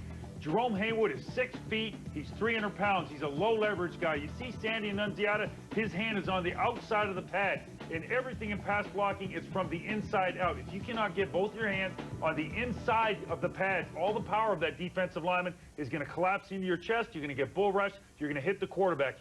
Annunziata is a good guard, but he has to change that technique, or Haywood is going to do the exact same thing again and again and again. Jock. Yeah, no doubt. I'm sure Marcus Brady had his heart in his mouth there when suddenly he gets the call. And here's a guy who goes from being on the bench. They acquired him about a month ago in a trade, trying to give up a couple of draft picks to get this guy. I was looking forward to seeing this guy. That first run was electrifying, but Ballard shows a lot of grit and determination coming back in the ball game and doing something he has not done well all year, and that's look off the safety and then throw the ball down the seam. This is what they expected from this guy, not just to hit your backs out of the backfields and the underneath stuff. You've got to be able to throw the ball down the field if you're going to be successful in this league. That's a huge step forward right there for Jim Ballard. And talk about the quarterbacks in this situation. You just look at the Renegades. You've got O.T. Sampson, you've got Clements, and now you see the return of our man Dan Crowley. He's playing extremely well today. I think he's playing a lot of poise, and it seems like the pressure's been lifted off his shoulders. And you look at the quarterback situation that we've seen in Toronto this year. You've got Ballard in there now showing a lot of grit. He's throwing for 70% completion percentage this year.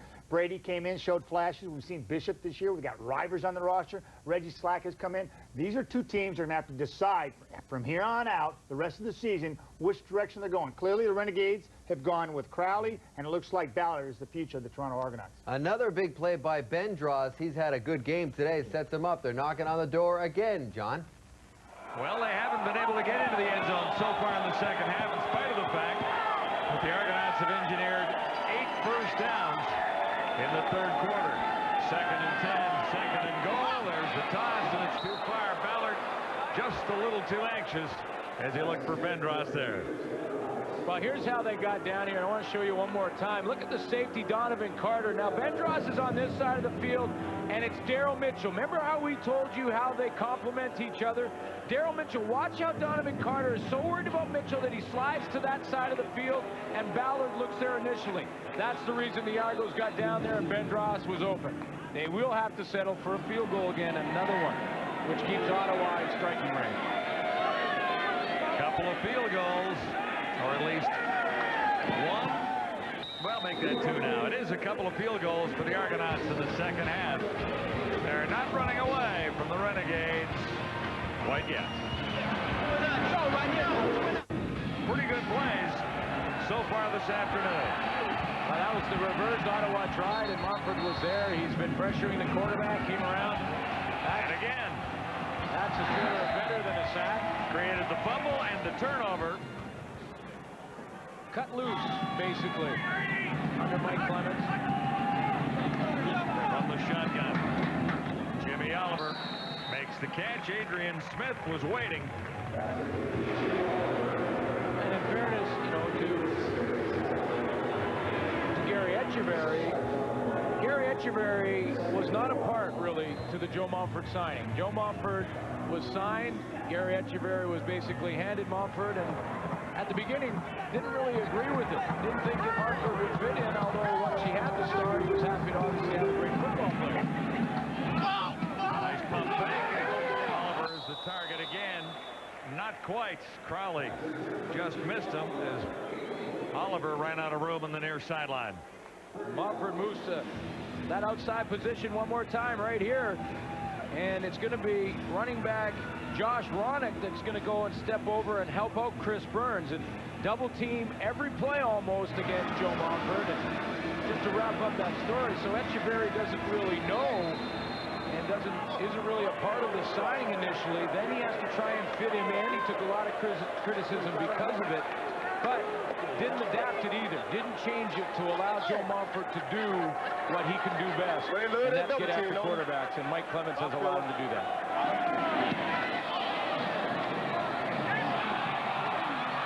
Coming up short. Flags are down in the area of the kicker, Glenn Harper. Just 19 on the return. Let's bring in Michael Landsberg again. He is one of the great boxers of his generation, Evander Holyfield. Evander, you've had a chance to spend a lot of time with Muhammad Ali. Your thoughts on this day and the cause that we're raising money for?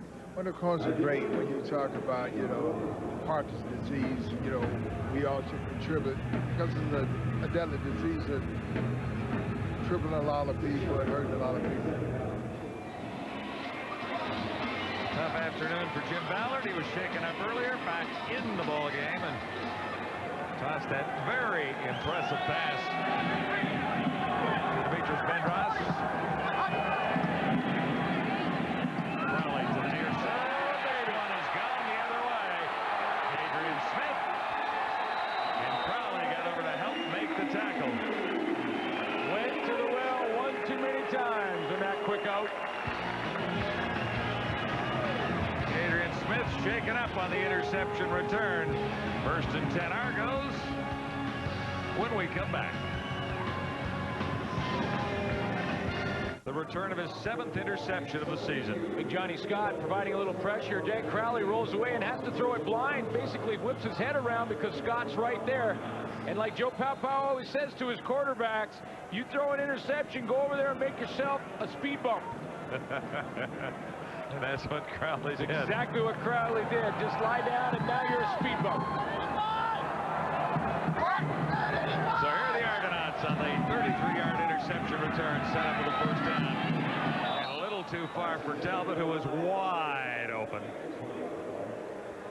You got to give full credit to Jim Ballard. He comes into the game banged up in the rib cage, and that's hard. It's hard to describe how tough that is to play because unless you've been there, it's tough to describe. It's tough to breathe.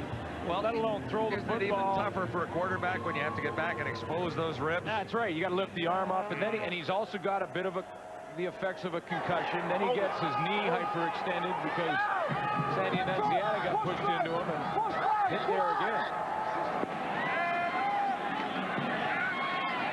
Still firing, and he'll be close to a first down on the connection there with Jimmy Cunningham. Cunningham made the catch and was forced back a couple of yards, so we'll see where they spot the ball. Again, Daryl Mitchell, how important he is away from the football. He's on the opposite side of the field. He goes down, takes Gerald Vaughn, has him turned around, takes the safety Donovan Carter over to that side as well. And Ballard's looking that way, Carter's looking that way, and they go back to the opposite side. How close is he? First down. That close. You know, but it's another time that they're inside the 20-yard line in the red zone or green zone or whatever you want to call it, and they come away with field goals every time and keep Ottawa in this one. So Daryl Mitchell, rather than be the decoy, you got to think Ballard's got to start looking for him as the go-to guy, especially down in this area. Here's Ballard on first down. Won't get it away. Mitchell finally did get open in the end zone. Jerome Haywood. You know, and Troy Asbell is in there. Watch Daryl Mitchell this time. He's right there, the inside receiver, number 87. He's trying to that little crossing pattern. He gets caught up in all kinds of traffic. You see Troy Asbell steps up and puts his hands on him, pushes him even closer. There he is right there, the middle linebacker. As he steps up to take that crossing pattern for Daryl Mitchell, that really disrupts the entire play, and now Ballard has nowhere to throw. Lost a yard, second down. And 11 to go, Toronto.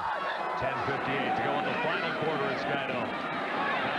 There's an open target, far side, underthrown. Mike Morreale, and he had to go down on his knees to make the catch. So the Argos will come up shy of a touchdown one more time. Yeah, and again, this is Daryl Mitchell. He's the deep guy. He's the guy going down in the end zone. Alfonso Roundtree on one side. He just plays that outside shoulder. And on the inside was Donovan Carter sliding over there. And that forces Ballard. He looks to him initially and says, okay, no, there's two on him again. I've got to go to the outside and hope Morreale can get up and make George McCullum miss. So it's Noel Prefontaine, who's had 6 tries so far this afternoon, connected on 4. And make that 5 field goals for Noel Prefontaine. The Argos running a little shy on touchdown. Renegades on first down. It's Josh Ronick. Well, the defense for the Argos are starting to settle in now, and then this is Crowley has been in second and 7 or more for most of this second half, and hasn't got a whole lot of help out of his running game, and that's because the 4 up front, Dunbrook, Maxey, Scott, and Mumford, basically eliminated the running game. And this is where Mumford flourishes.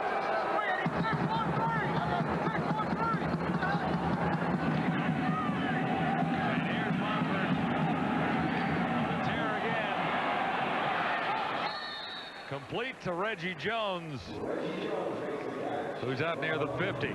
Well, the play is designed to run right away from Joe Mumford, and that's why he is so important to the defense when he's allowed to do what he does. He's right on the edge right here, and he's coming around the corner, so if Crowley doesn't get out of there in a hurry, he's getting hit in the back. Look how quick he gets off the ball. Seth Dittman has no chance to get to him.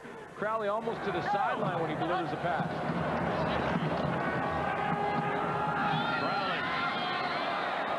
Crowley intended that for DJ Flick, who got one hand on it. Not easy to play Joe Mumford. This time Seth Dittman basically uses his speed. They're former teammates, and see Seth Dittman stays in his stance, got that good form, and just pushes Joe Mumford past quarterback Dan Crowley. Now that's usually Joe Mumford. The conversations that I've had with him, that's what he'll do. He'll let Seth Dittman do that once, and then the next time he'll step upfield and come underneath him.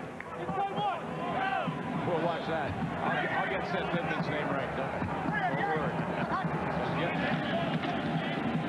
Crowley. And here's Monfort.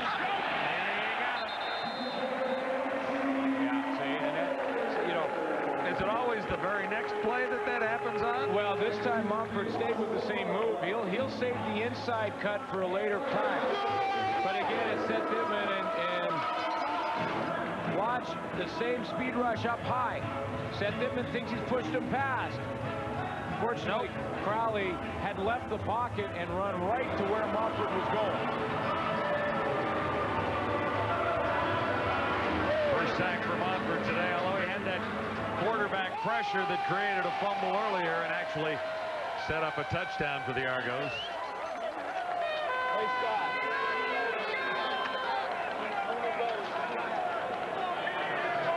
We still got some more season, baby. We're going to keep fighting and scrapping. They're doing that tonight. Fighting and scrapping. I told you. When y'all do that, he was supposed to fucking go straight. Damn, he was straight on that. Hey, again. I was rearing that bitch with a God damn. Renegades were a little late in getting this third down play away, so it cost them a couple of yards. Glenn Harper drops back near the 35 now. Sheriff Livingston awaits for Toronto.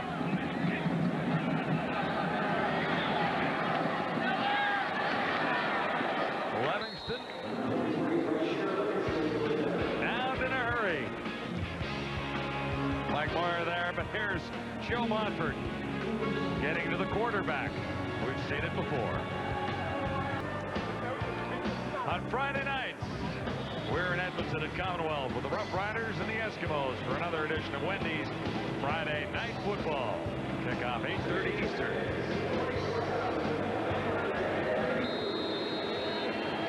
Riders made the playoffs with a win over the BC Lions yesterday, but still a few things up in the air as far as who will play who and where all teams will finish. On the western end, though. Ballard is down. Dropped at the 20.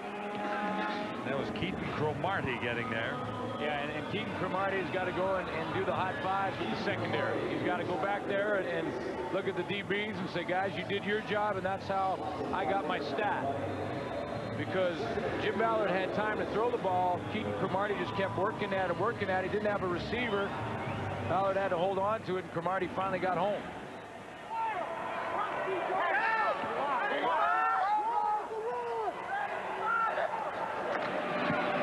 On second down, Sean Daniels and Robert Drummond remains on the sidelines. Well, it was the first play Marcus Brady came in the game, and this was the second play he was in the game, threw that out, and he went down hard. Making the catch and then falling back at the turf and hitting his head. Hasn't been back since.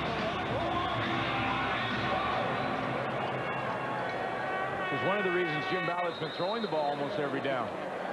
Bring Sean Daniels in, and he becomes the blocking back, and they just run the extra receiver, and away they go. George McCullough. A lone man deep for the Renegades with Noel Prefontaine back near his 7. Cross to 10 to get a high kick away.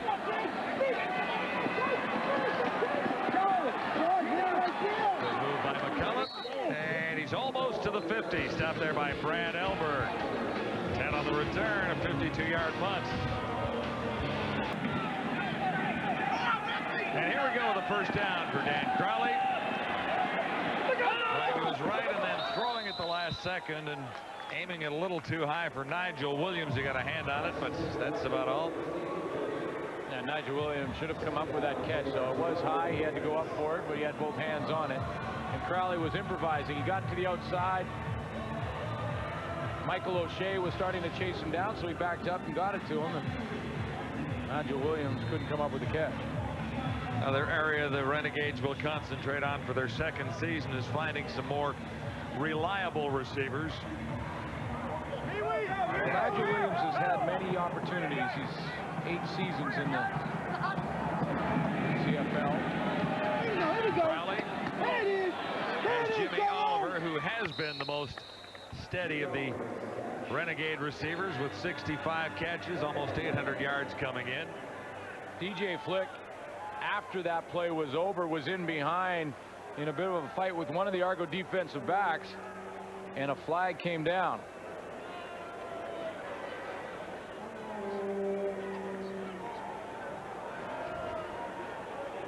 Major foul, unnecessary roughness, Ottawa 82.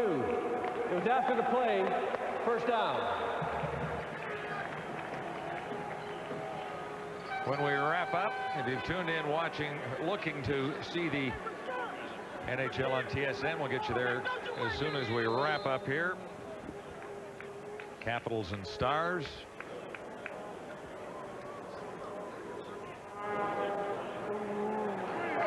First and 10 Renegades. 5:17 to go. Jimmy Oliver stopped well short of the first down.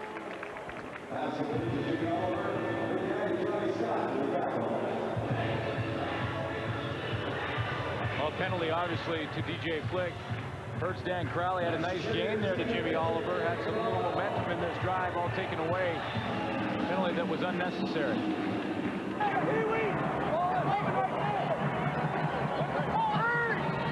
Second down and 7 to go for the Renegades, trailing 26-12. Crowley got it out, and Mike Maurer makes the catch, but he's well short of the first down, so Ottawa will get set to kick it away again.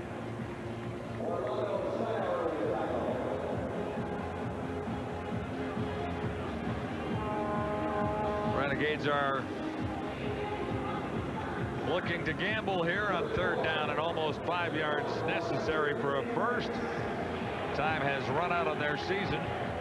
As far as the playoffs are concerned, they were eliminated by the Hamilton Tiger Cats' victory over Montreal earlier this afternoon. Yeah, why not pull out all the stops now? Got nothing to lose. Clifford Ivory got a hand on it. Denny Montana was the intended receiver. Great memories here this afternoon in boxing and in football. Remember the days when number 1 was firing bullets like that for the Edmonton Eskimos to Tommy Scott and a host of great receivers in Edmonton. Was that Kelly? That was Kelly. And there were 5 Grey Cups in a row for the Eskimos. Warren Moon guiding the Eskimos to those Grey Cups, and it's great to see you again, Warren. You look like you should be out there this afternoon. Well, looks can be deceiving. I feel good, but I don't think I could do what these guys are doing out here. But they're doing a great job. This game has a lot of importance, so I understand. So I'm sure they're going at it pretty good out there today. Emotional halftime ceremony, your thoughts? Well, you know, just being involved with those type of athletes and then being here to honor Muhammad Ali and trying to raise money for Parkinson's disease was a tremendous honor for me to be a part of. And you know, he was a great inspiration for me growing up, because I came up during the era when he was, you know, going through his trials and tribulations, trying to deal with racism, trying to deal with the politics of not going to the war. A lot of people didn't understand him. He was a very misunderstood athlete, but his courage and his determination kept him going. And I watched all those things as a young kid growing up, and it really helped me through some of my trials and tribulations. Well, the Argonauts come up a little shy of the first down. Marcus Brady in playing quarterback, and it'll be 2nd and 5. Warren, thanks very much for dropping by to say hi, and it's really great to see you again. Guys, thanks for having me, and I hope the rest of the season turns out great. Thank you. Warren Moon, the great of the Edmonton Eskimos. Timeout at Skydome, and we'll be right back. Final 3 minutes at Skydome. Robert Drummond still on the sidelines. And for about the last 25 minutes, he's been pacing the sidelines with a puzzled look on his face. He's been out since hitting his head on the turf after accepting the Marcus Brady pass. And according to Drummond, he says that he's fine. No stars, no concussion. The trainers have not, however, cleared him to play. Coaching staff is not putting him back in. So a bit of a mystery on the Argos sidelines here. Well, you can see he's frustrated, but this is just the Argos medical staff trying to be very cautious with a head injury. You know, and Johnny Scott last week versus the Hamilton Tiger Cats was ready to play. He was cleared medically. Mike Clements kept him out another week to make sure, and he had a bit of a concussion. And just to make sure, and he said there's lots to do after football is over. You got to be careful with head injuries, so I'm sure that's what they're doing with Robert Drummond right now. Argos in control, leading 26-12. Sean Daniels is in for Robert Drummond. But as Glenn mentioned a few moments ago, they have been going to the air a little more frequently without their star running back in the lineup. And the Argos hold on and win this game. This is a good decision. Keep Robert Drummond healthy, and I know it's frustrating for him. You know, you as a player, if you've ever had a concussion, you want to get back in. You feel fine. And what they'll do is they'll hide your helmet. I've probably heard of that. Well, because the player will go and get it and go out on his own. Confusion down there. But Daniels comes through, and Charles Assman. Well, hide the helmet. Michael Burrow's got to find his helmet in the battle in the trenches. And Sean Daniels picks up a nice gain. Burrow is the outside player trying to get contained. He comes folding back and then gets the heel of Daniels, and the helmet flies off. So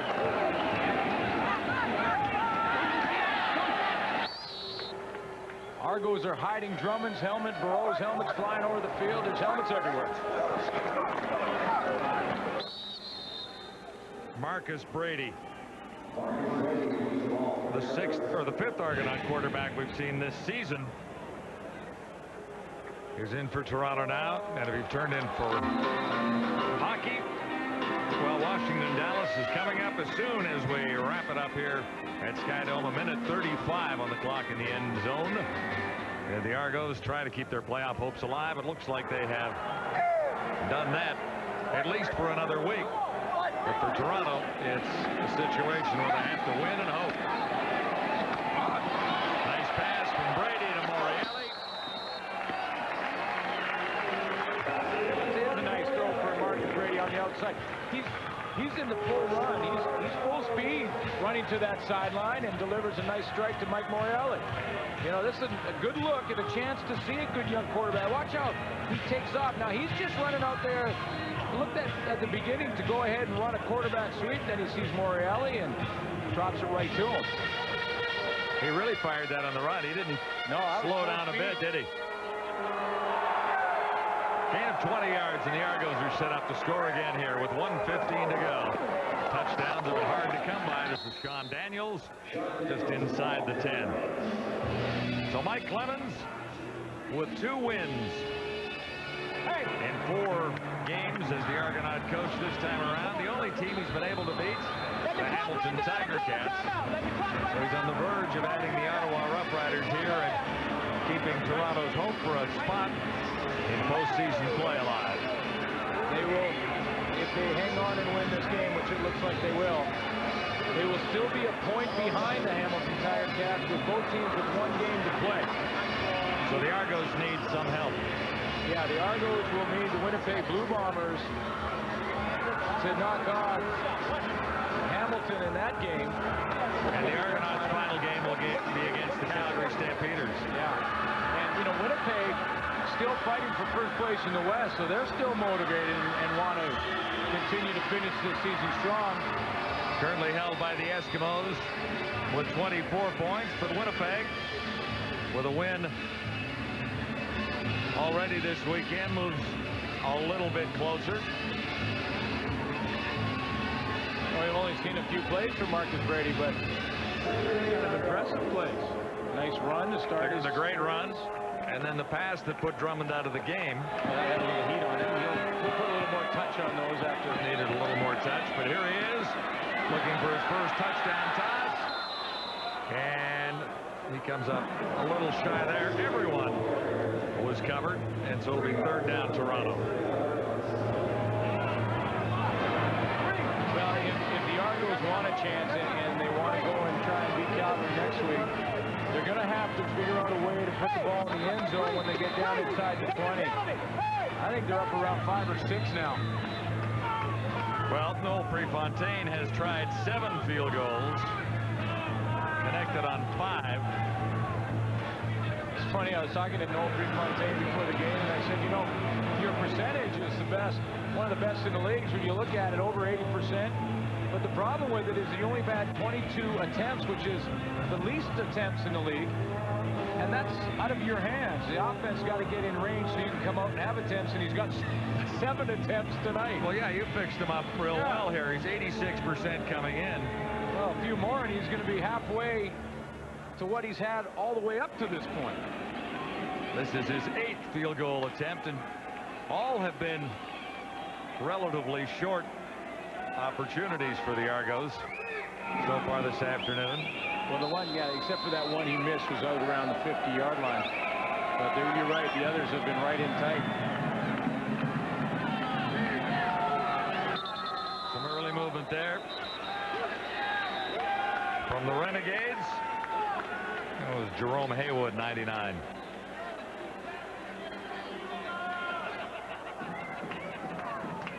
Coming into this game, Prefontaine had only missed one field goal in his last 11 games. He's missed a couple tonight. Both were the longer ones, and the short ones he's been bang on.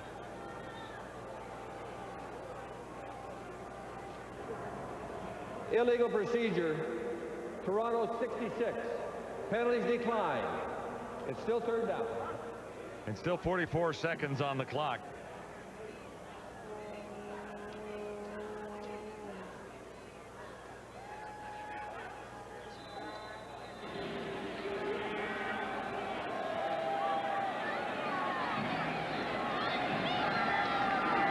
Prefontaine, short chip shot, hammers it through. It's 29-12. Argonauts leading the Renegades at Skylo. Ottawa Renegades found out just prior to the game their playoff hopes were dashed completely into the final 41 seconds of the game now, and that's Dan Crowley looking to be the #1 quarterback next year going into training camp, now with just 2 games to prove himself. And the Ottawa Renegades have a couple of games left in their regular season, both against the Montreal Alouettes, who lost today. Too many men. Toronto at home. And first down. You're right. Those 2 games will be tryouts for a lot of players and how they will come into camp next year. The Argonauts, on the other hand, still alive in the playoff picture, but they will have to beat out Hamilton and finish second in the East because the crossover is a guarantee. 4 teams from the West Division this year will make the playoffs. Saskatchewan Roughriders guaranteed their spot in the playoffs with the win over BC yesterday. 27 seconds to go. And the game ball goes to Demetrius Benros. Game ball brought to you by SportCheck.ca, Canada's choice for sports. Yeah, and that's the good news for Toronto. They're going to make this run. They can beat Calgary in their next game and hope for some help from Winnipeg. Get Bendros going and complement Daryl Mitchell will help them offensively. Robert Drummond looks like he's going to be okay for that Calgary game. Looks like he's on a bit of a roll, back-to-back 100-yard games. Picked up. Clifford Ivory. And their defense is playing pretty well right now. Couple of interceptions this afternoon. Ivory still on his feet. Still on his feet. And it took a couple of Renegades to drag him down with 9 seconds to go. Reggie Jones was one. It was Clifford Ivory that was part of the play that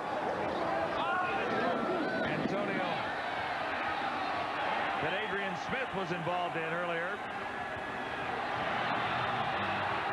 That's the 10th interception thrown by Ottawa quarterbacks against the Toronto Argonauts in 3 games. Ivory was the player that pitched the ball to Adrian Smith on the blocked convert. Way to go, T, way to go! So one final chance to get to the end zone for the Argonauts. But they're not going for it at this point. They'll just take comfortably in control. They'll happily take the win and take the final 7 ticks off the clock. Don't get anybody hurt at this point. Take the win and stay in the fight. And all you want to do is live to play another day. Joe Palpal will play 2 more games to wrap up their season. Win's important to them because they're an expansion team and they want to win for the fans. But the Argos are still alive. Mike Clemens is 3 wins and 2 losses in 5 games as a head coach of the Toronto Argonauts this time around. Argos stay alive with a 29-12 win over the Ottawa Renegades.